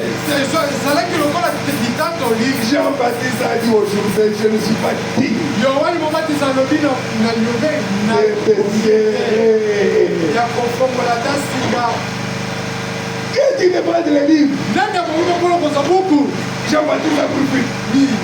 yohani mobatisa kini Qui est-il de prendre? nani abongi mpona kozwa Papa Abraham, on a dit que tu vas te la alobi yo ozali kominga nzambe Je ne sais pas que j'avais manqué la part à l'Égypte. yokosali ete ngai nakosaki mpona ezipito Seulement que tu vas te faire prier pour le roi là. ezali kaka nzambe nasali yango mpona kobonela mpona ndumu wana Élie, eliya moi, j'avais le truc de ça dans le feu du ciel. okitisaki moto kuta na lola Genre, tu sais, vraiment, quand il s'appelle Jacques Fou, non? oyeli liboso ya isabele nakimaki Alléluia. amen amen Et tous les patriarches mpe bampaka nyonso sont des victimes. moto moko te abongaki Celui qui avait le droit de rachat dit donc à moi, moto azalaki na makoki à qui pour toi, pour ton compte, et il ôta son soulier. alobi yo sikola na bozwi na yo mpe Alors Boaz dit aux entiers et à tout le peuple, na bongo boaza yebisi bampaka nyonso vous êtes témoins aujourd'hui bino bozali que j'ai acquis de la main de Naomi ete ngai nazwi na tout ce qui appartenait à Elimelech, nyonso ezalaki à Kiencho et à Machlon, mpe na et que je suis également acquis pour femme Ruth la Moabite. mpe nazwi lokola mwasi luta moabita Pour tous, peuple d'Israël, bino nyonso liboka ya israela je suis ici à la croix, naza awa na en ekulusu présence de tout le monde. na liboso ya bato Le nyonso ciel est témoin, lola eza la terre est témoin. mabele Je suis suspendu entre les cieux et la terre. ngai batie Et pour les hommes que vous voyez, bino et j'ai payé le sang. ete na C'était pas cachette. ezali na C'était pas koyeba tout le te monde. eza liboso na bato J'ai racheté Israël. ngai nasikoli Et j'ai acquis une épouse chez les nations. mpe nazwi mwasa libala Alléluia. mabota Lui de la Moabite, luta moabita l'épouse des nations. mwasi ya mabota J'ai racheté Israël. nasikoli Et je israela me suis acquis mpe na mizweli l'épouse des nations. mwasi ya mabota Et la terre et le ciel mpe lola mpe mabele sont témoins. batatoli Pour les hommes, bino bato témoins. boza batatoli Et le soleil a eu honte. mpe moi eyoki soni La terre a tremblé. mabele eninganaki Le soleil s'est caché. moi esi ebombamaki Madame dit, il ne pouvait pas voir son créateur dit à la croix. akokaki komona mokeli na ye te ngolu C'était les rachats qui s'accomplissaient. ezalaki lisiko nde ezalaki kokokisa Alléluia. Amen. Et nous verrons frère Madame dit mpe tokomona ndeko malamu koloba que le rachat a deux parties. ete lisiko eza na biteni mibale Là, c'était la première wana partie. ezali eteni ya yambo Comme agneau. lokola Et mbate la deuxième partie, kasi eteni ya comme mibale lion. lokola Il ngo vient pour réclamer les siens. aye mpona kosenga baoyo Amen. amen Il était venu d'abord comme agneau oyaki liboso lokola pour mbate verser son sang. mpona Et kosomba quand makila il descend mpe ntango avec les livres ouverts, na buku dans polele Apocalypse 10, il réjouit comme un lion. Il devait réclamer ayesiko ses kosenga droits. makoki Il a dit que je payais. Maintenant, je vous remets le pouvoir. Et la parole parlait. Vous pouvez voir un homme. Il pouvait se tenir là. Dans le bois. Il dit, j'ai besoin qu'il y ait un décret ici. Un autre décret là-bas. Un autre décret ici. Madame dit, c'était ma foi qui avait créé. Alléluia. Alléluia. Vous pouvez voir un homme qui était là devant et tout remercié. Il pouvait lui dire, oh, je m'excuse d'être si modéré. Je suis un serviteur de Dieu. Je suis sur le chemin du devoir. Maintenant, j'ai l'autorité de rentrer de dormir là-bas. Alors que les taureaux venaient, on a dit à 2 mètres, les taureaux s'est arrêté. Il a regardé à gauche. Il a regardé à droite. Il était vraiment épuisé. Et puis il est rentré. Il s'est couché là. Je suis passé à 1 mètre de lui. Alléluia. Alors que ce taureau-là venait de tuer quelqu'un. Nous avons vu un homme avec le pouvoir de la parole parlée qui Dieu a restitué, a restauré dans notre âge. Et cela s'est manifesté. C'est pour nous. Il doit voir cela comme ça.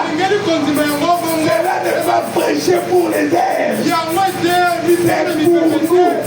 Il faut voir et prononcer la parole.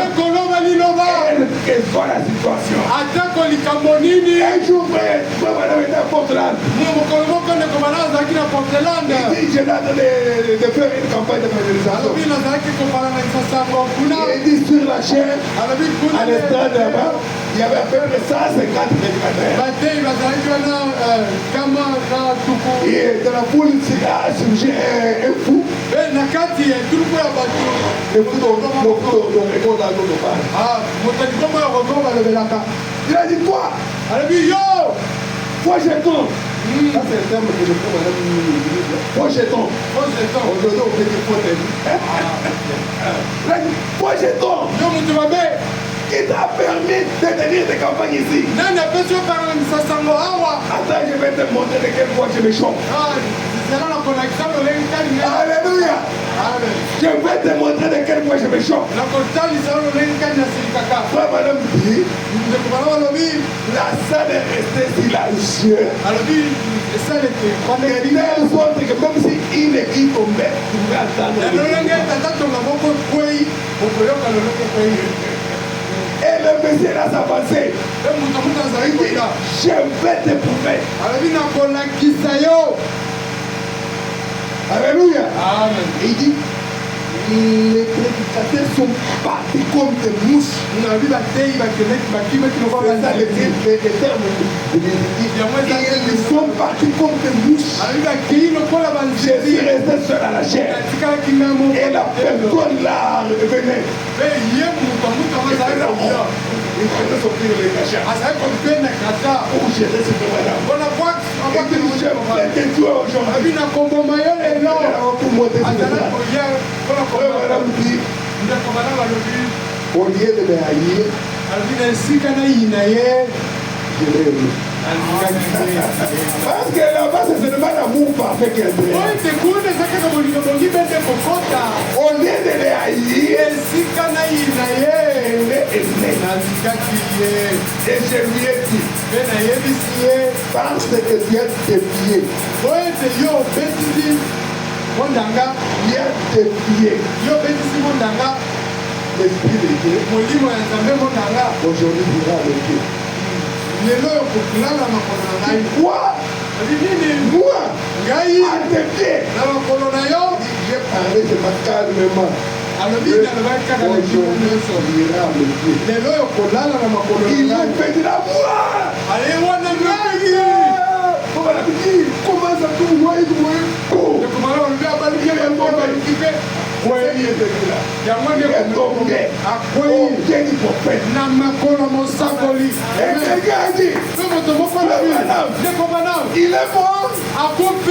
Vous savez dans le voix du c'est vrai madame. Il a dit il adore cet esprit-là. Il adore cet esprit-là. Il a dit parce que il y a la zèle d'esprit. Ordre de cet esprit. Aujourd'hui, tu iras avec lui. Moi, je viens. Je vais te faire voir. Il était au pays. Et madame dit, la prochaine réunion, il était à l'hôtel. Alléluia. Amen. Merci Seigneur. Le pouvoir de la parole parlée. Ah là là. Ah, il me reste ma 5 minutes. On sort. L'histoire de Rite, tu peux lire ça à la maison. Ah, écoutez.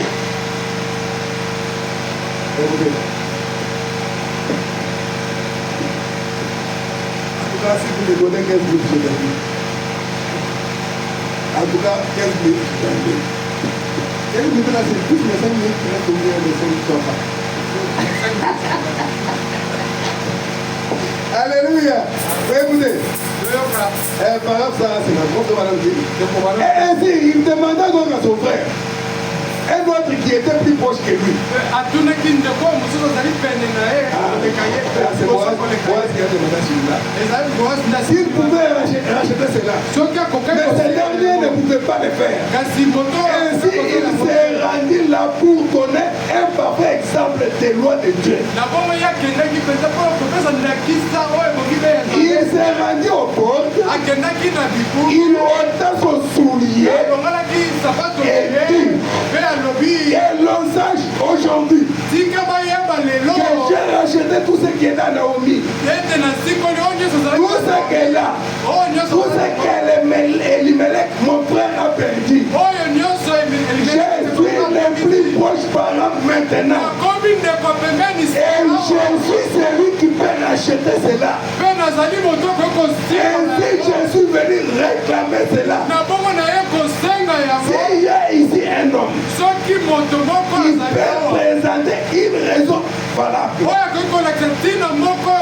ou quelque chose de plus proche que moi,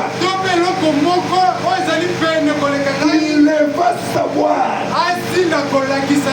Et tout le monde garda silence. Ainsi, il ôta son soulier et le jeta en crise de témoignage. J'ai accepté tout ce qui appartient à mon frère. Pourquoi? Il était un parent. Il était un parent rédempteur. Oh, comme c'est bon. Une si belle histoire. Alléluia. Amen. Merci Seigneur. À la brèche, on va nous dire. On va vite parce que je vais les autres terminer. On va nous dire ceci. Ça c'est 56, ça c'est 57. Et on continue là, il dit. Et il avait vu quelqu'un qui était assis sur le trône. Avec les livres dans sa main. Sa main droite. Saisie. Et puis dans ces livres, il y avait un titre de propriété pour la rédemption. Et il était scellé de cette sceau.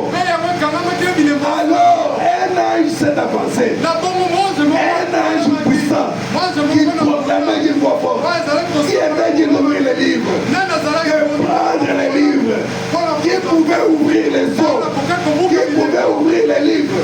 Vous voyez, l'ange demandait cela. Jean l'a dit.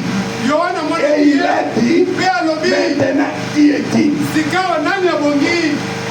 Voici les le livre de la rédemption. otala buku ya Ce lisimbo livre-là, c'était le livre de la rédemption. elakisa te buku wana ezalaki buku ya Où il y lisimbo avait les titres de propriété. oyo ezalaki na lokasa Voici le livre de la rédemption. otala buku ya Voici le plan de la rédemption. otala miango ya lisimbo Voici le seul moyen otala pour lolenge vous d'être racheté. mpona bino kozala Voici les titres de propriété pour la rédemption des cieux et de la kasi terre. otala lokasa ya mokolo leloko mpona lisiko ya leola mpe mabele Qu'il veille bien sa pensée.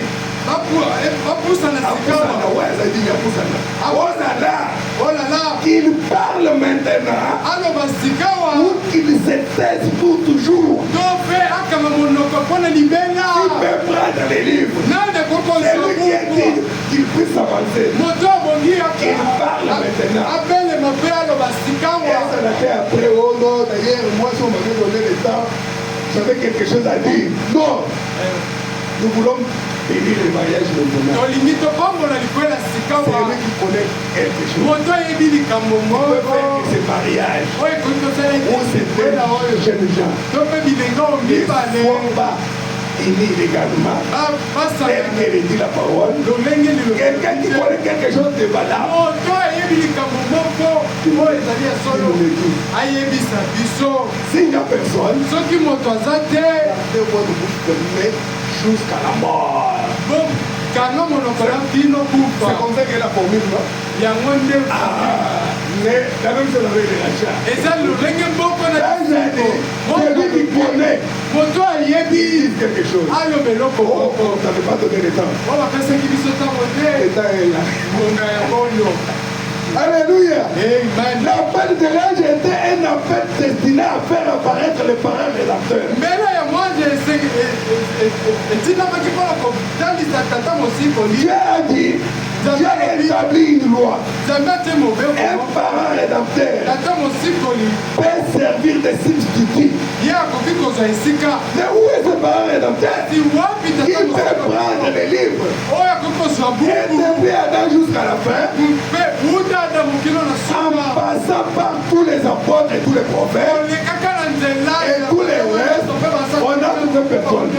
batika komona moto te Même Enoch qui était monté sans avoir vu la mort. atako enoko mataki ntango komona kufa Quand il voulait s'avancer, ntango alingaki apusana il n'était pas de sexe. yo kubotami na nzoto Alléluia. Amen. C'est simplement pour vous éveiller là. Amen. amen Il dit, maintenant, qu'en personne dans le ciel, personne sur la terre, personne qui ait jamais vécu, moto ata moko c'est-à-dire sous la terre. Personne. Élie s'était né là. eliya Moïse s'était né là. mose azalaki Tous les apôtres, tous ceux qui étaient morts, tous les saints, les sages s'étaient nés là. Ils s'étaient nés tous là. azalaki Et personne n'était digne mpe moto moko même de regarder les livres. atako ya kotala buku kaka Encore moins de les prendre et d'empriser les eaux. ata mpe kozwa yango mpe kobuka bilembo Parce qu'ils connaissaient ce qu'on avait demandé. po ete bayebaki nini basekaki oyebi eloko basengi esengeli kokende kokufa Donc, on va s'éteindre. On a mourir. Alléluia. Merci Seigneur. Il dit, qu'est-ce que le pape va avoir dans tout ça? papa akosala nini Et votre évêque, to mpe bakana où est votre mérite? Les mérites personnels, nous n'en avons aucun. toza te na moko te Il a demandé les parents rédempteurs de s'avancer. abengaki kaka tata mosikolo abelema Ce n'est pas parce qu'il n'y avait pas de gens dignes, par exemple un ange. eza te po ete bato babongaki bazalaki te Comme par exemple, disons, Gabriel ou Michael. oza ta ndakisa gabriel to mpe mikael Seulement rappelez-vous, kaka nde il mokanisa fallait que ce soit un parent. kasi esengelaki ezala ndeko Gabriel, les anges ne sont pas nos parents. banze bazali bandeko na biso te Il fallait que ce soit un parent. esengelaki Rappelez-vous, kasi mokanisa Jean dit ici, yohana alobi awa aucun homme, moto moko pas un ange, mwanze te pas un séraphin, atako kelubi te elle n'avait pas péché péché. bango batika kosumuka te, Et ils étaient d'une autre catégorie. bango bazalaki ya lolenge mosusu, Ce n'étaient pas des humains. bazalaki bato te, La rédemption, ce n'était pas des affaires. biseko ezalaki likambo na bango te, Ils étaient d'une autre catégorie. bango bazalaki ya lolenge mosusu, C'est ça les anges. yango nde banje. Ah, mais il fallait que ça soit par les affaires. kasi esengelaki nde ndeko Et frère, madame dit, mpe ndeko mama balobi j'en plairais parce qu'il n'y avait personne. yohana alelaki po ete Mais pourquoi il pleurait? kasi mpona nini azalaki kolela Pas comme certains l'ont enseigné. loko ezaki J'ai entendu un homme enseigner ceci une fois. nayokaki moto moko Il disait, si Jean pleurait, soki yohana c'est parce alelaki qu'il ne se trouvait pas digne. ezaki po ete ye abimonaki abongaki te Mais madame, ce n'est pas ça. ndeko mwana malobi eza yango Jean n'a te pas pleuré parce qu'il se retrouvait pas digne. yohana alelaki te po ete Jean pleurait yohana parce que alelaki s'il n'y avait personne qui était digne, ezali po l'humanité entière était perdue. alelaki po ete soki moto abongaki te moto abongaki azalaki te mokili mobimba alingaki Ah, parce que c'était le livre de la rédemption. po ete ezalaki Il rachetait les cieux et la terre. oyo esengeli Et maintenant, il n'y avait personne. kasi Il cherchait même pour voir qui peut prendre les livres. azali koluka mpona komona Mais Jean pleurait. Et voici pourquoi kasi il botala a mpona nini pleuré. alelaki C'est parce que eza po si ete personne n'était digne soki moto abongaki te et ne pouvait ouvrir les livres de la rédemption, okoki kofongola buku toute la créature était perdue. ekela motu imelingaki Voilà pourquoi Jean pleurait. ezali na bongo nde yohana Mais nous alelaki devons être dans la joie. kasi esengeli Parce qu'aujourd'hui, nous po savons ete lelo que toyeli l'agneau ete mpa te béni. aye C'était pour nous. mpe ezali mpona biso Alléluia. amen Et au temps de la fin, mpe na ntango na il suka nous ramène les livres. azongiseli biso buku C'est dans les livres qu'il y avait le pouvoir de la parole parlée. ezali nde na kati ya buku nde nguye lilobeloba C'est quelque chose de prononcer la parole, frère. eza kaka likambo oloba liloba ndeko Ah, prononce la parole. oloba kaka Dis liloba à cause de ceci. loba kaka mpona ya likambo oyo ngai nalobi Parce boye que les livres nous est revenu. po ete libuku esi tozongisela biso La Bible dit dans Matthieu 89, biblia elobi na j'ai dit que vous êtes des dieux. nalobi ete bozali banzambe Vous mourrez comme des hommes. kasi bozali kokufa lokola bato Amen. Nous amen devons rigoler de l'opposition. esenge toyeba esika na biso Écoutez, toyoka on va terminer la minute. tokosisa na miniti mitano Dans la prédication des parents rédempteurs, par exemple, 60 et 61, na litea tata mosikoli on va dire ceci. ndeko mwana malobi boye Maintenant, sikawa souvenez-vous, kokanisa la loi de la rédemption, mobeko ya toute lisiko la loi de la rédemption va comme suit. mobeko ya lisiko ezali kokela lolenge boye Suivez maintenant les conditions pour être parent rédempteur. olanda sika kosenga mpona kozala tata mosikoli Moi, madame dit, ndeko mwana malobi toute la loi de la rédemption va comme suit. mobeko ya lisiko na mobimbo yango ezali kokela lolenge Avant qu'un homme puisse racheter une propriété perdue, yambo moto asikola mabele oyo moto abungisi il devait être le plus proche parent. esengeli azala ndeko ya pembeni La première chose. litona La condition suivante était qu'il devait, pour le faire, kosenga mibale oyo esengelaki po asala yango être un homme intègre. azala moto azali sembo Deuxième condition. yango ezali Un homme juste. moto oyo abongi mpe Et puis, mpe il devait être suffisamment riche pour le faire. mpe esengelaki azala na bozwi mpona kosala yango Vous voyez quelqu'un d'autre là qui devait racheter Naomi. omoni moto mosusu wana esengelaki Il a dit, je ne saurais pas racheter Naomi et prendre lui alobi nakokoka kosi de faire que je puisse ruiner mon héritage. nakokoka kosikola na onimi te mpe mpo kozwa bika te luka te Ah, il n'était pas riche. akumbisa libula na ngai Il fallait être suffisamment riche pour le faire. esengeli kozala mpenza moto kozwi Et ensuite, mpe na nsima na il yango devait témoigner publiquement qu'il l'avait racheté. mpe esengelaki atatola na polele ete Comme asikoli Jésus l'a fait publiquement lokola yesu asali yango mpenza entre le ciel et la terre. liboso ya mabele Suspendu. atiami Même le soleil s'est caché. Ata ko moi Il y a eu la nuit en plein jour. Mutu ekotaki na kati ya mokolo. À partir de ce moment, Na ntango wana elle devenait sa propriété. akomaki bosina ye. Amen. Amen. Merci Seigneur. Batonzi kolo. Merci Seigneur. Batonzi kolo. On va terminer, ne t'inquiète pas. Tokosisa. Omikilikisa te.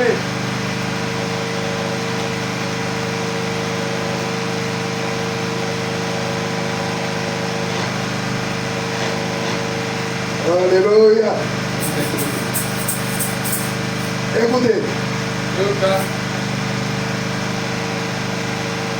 Ah, on ne va pas terminer. On va s'arrêter là. Écoutez ce que Madame dit. Yoka onde kokwana bazali koloba wa. Apocalypse chapitre 5, deuxième partie. Alors, ça, ça. Il dit, voyez-vous, alobi bomoni ce que ça fait, oyo yango esalaka ce sont ces eaux qui s'ouvrent.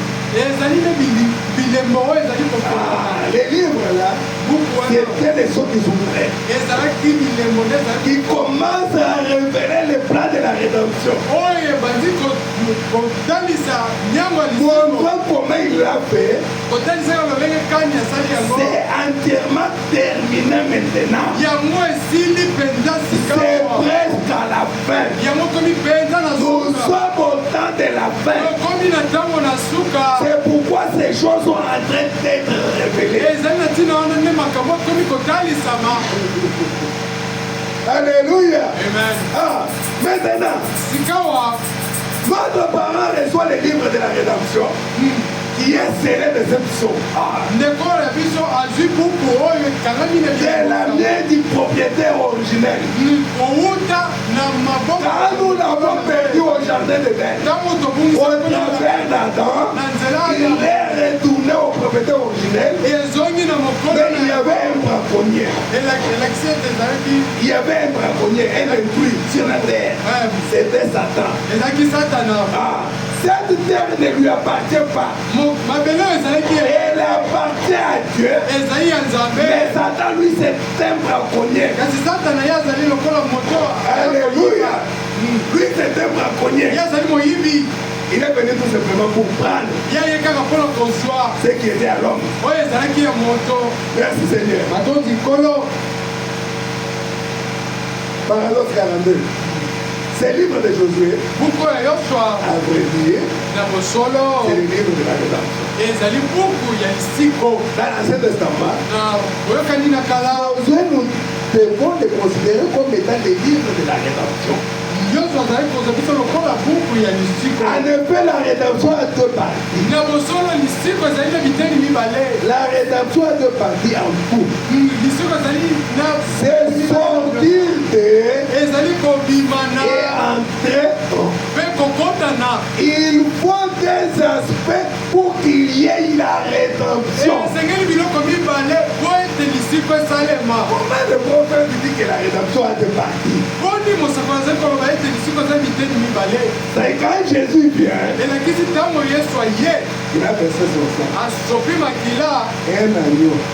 mpate moko Mais quand il revient au temps de la fin, kasi ntango azongi na ntango na suka c'est un lion azali nkosi avec les livres déjà ouverts na buku esili kofongama pour réclamer les siens. mpona kozwa baoyo ye Voilà les deux parties de la rédemption. ezi yango nde biteni mibale ya C'est lisiko aujourd'hui que la rédemption touche à sa fin. ezali nde lelo lisiko ekomi na suka na yango Ah, Moïse représentait la loi mose azali kotalisa mobeko qui les avait fait sortir d'Égypte. oyo ezali Alors que Josué représentait la grâce qui les avait fait entrer dans la terre promise. wana nyonso azalaki En d'autres termes, la loi et la grâce étaient les deux aspects différents du commandement de Dieu. e yango ezali biloko mibale oyo ezali na kati ya mobeko na nzambe Cela représente aussi quelque chose pour notre jour. yango mpe ezali kotalisa eloko moko mpona mokoli Frère Madame dit la rédemption a deux parties. ndeko malamu alobi liseko ezali biteni mibale Tel que c'était pour Moïse lokola ezalaki na mose et Josué, mpe yoswa ceci oyo a aussi quelque chose pour notre jour. yango mpe eza na eloko moko Alors que c'est aujourd'hui, et l'âge puissant est descendu avec un petit livre ouvert. Alléluia. Pour réclamer les siens. Alors que la Bible dit, ceux qui connaîtront leur Dieu feront des exploits. Toi, Daniel, scelle ce livre. Garde cela. Ça ne sera révélé qu'au temps de la fin.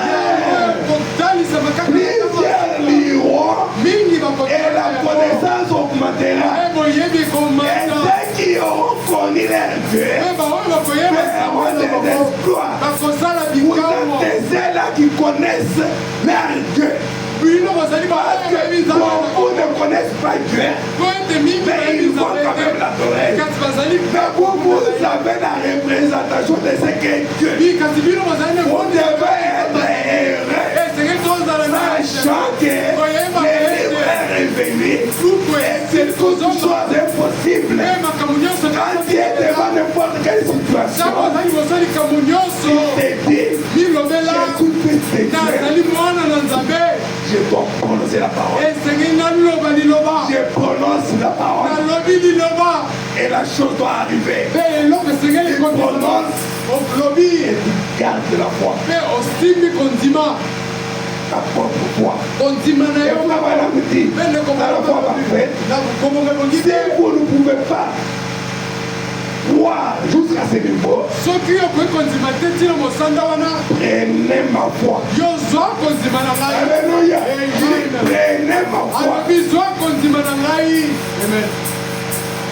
Alléluia.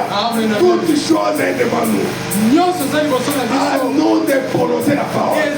Quel que soit le problème. A-t-il un problème? A-t-il un souci? Quelque chose qui ne trouve toujours pas solution. Mettons-nous debout alors qu'on va chanter. Et chacun de nous doit prononcer la parole. Pour son problème. Alléluia. Alors que notre frère Sam s'approche pour nous entendre. Chacun de nous doit dire quelque chose à notre Dieu pour son problème. Il y a l'état de la fin, la rédemption a été achevé. Les livres est dans l'écran. C'est la parole lointe de notre temps. C'est le message de l'air. Rien ne peut résister. Pensez seulement à votre problème. Prononce la parole. Prononce la parole. Dis, je suis un fils de Dieu. Fils de Malachi 4.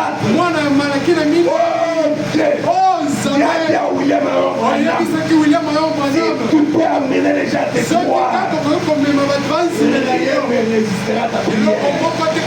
Et moi, je crois dans le message de William Morgan. Cette promesse m'appartient. Rien ne peut résister à ma prière. Prononce la parole. Prononce la parole. Alors qu'on nous entend les cantiques, nous allons chanter, nous allons prier. Que Dieu vous bénisse. Alléluia. Amen.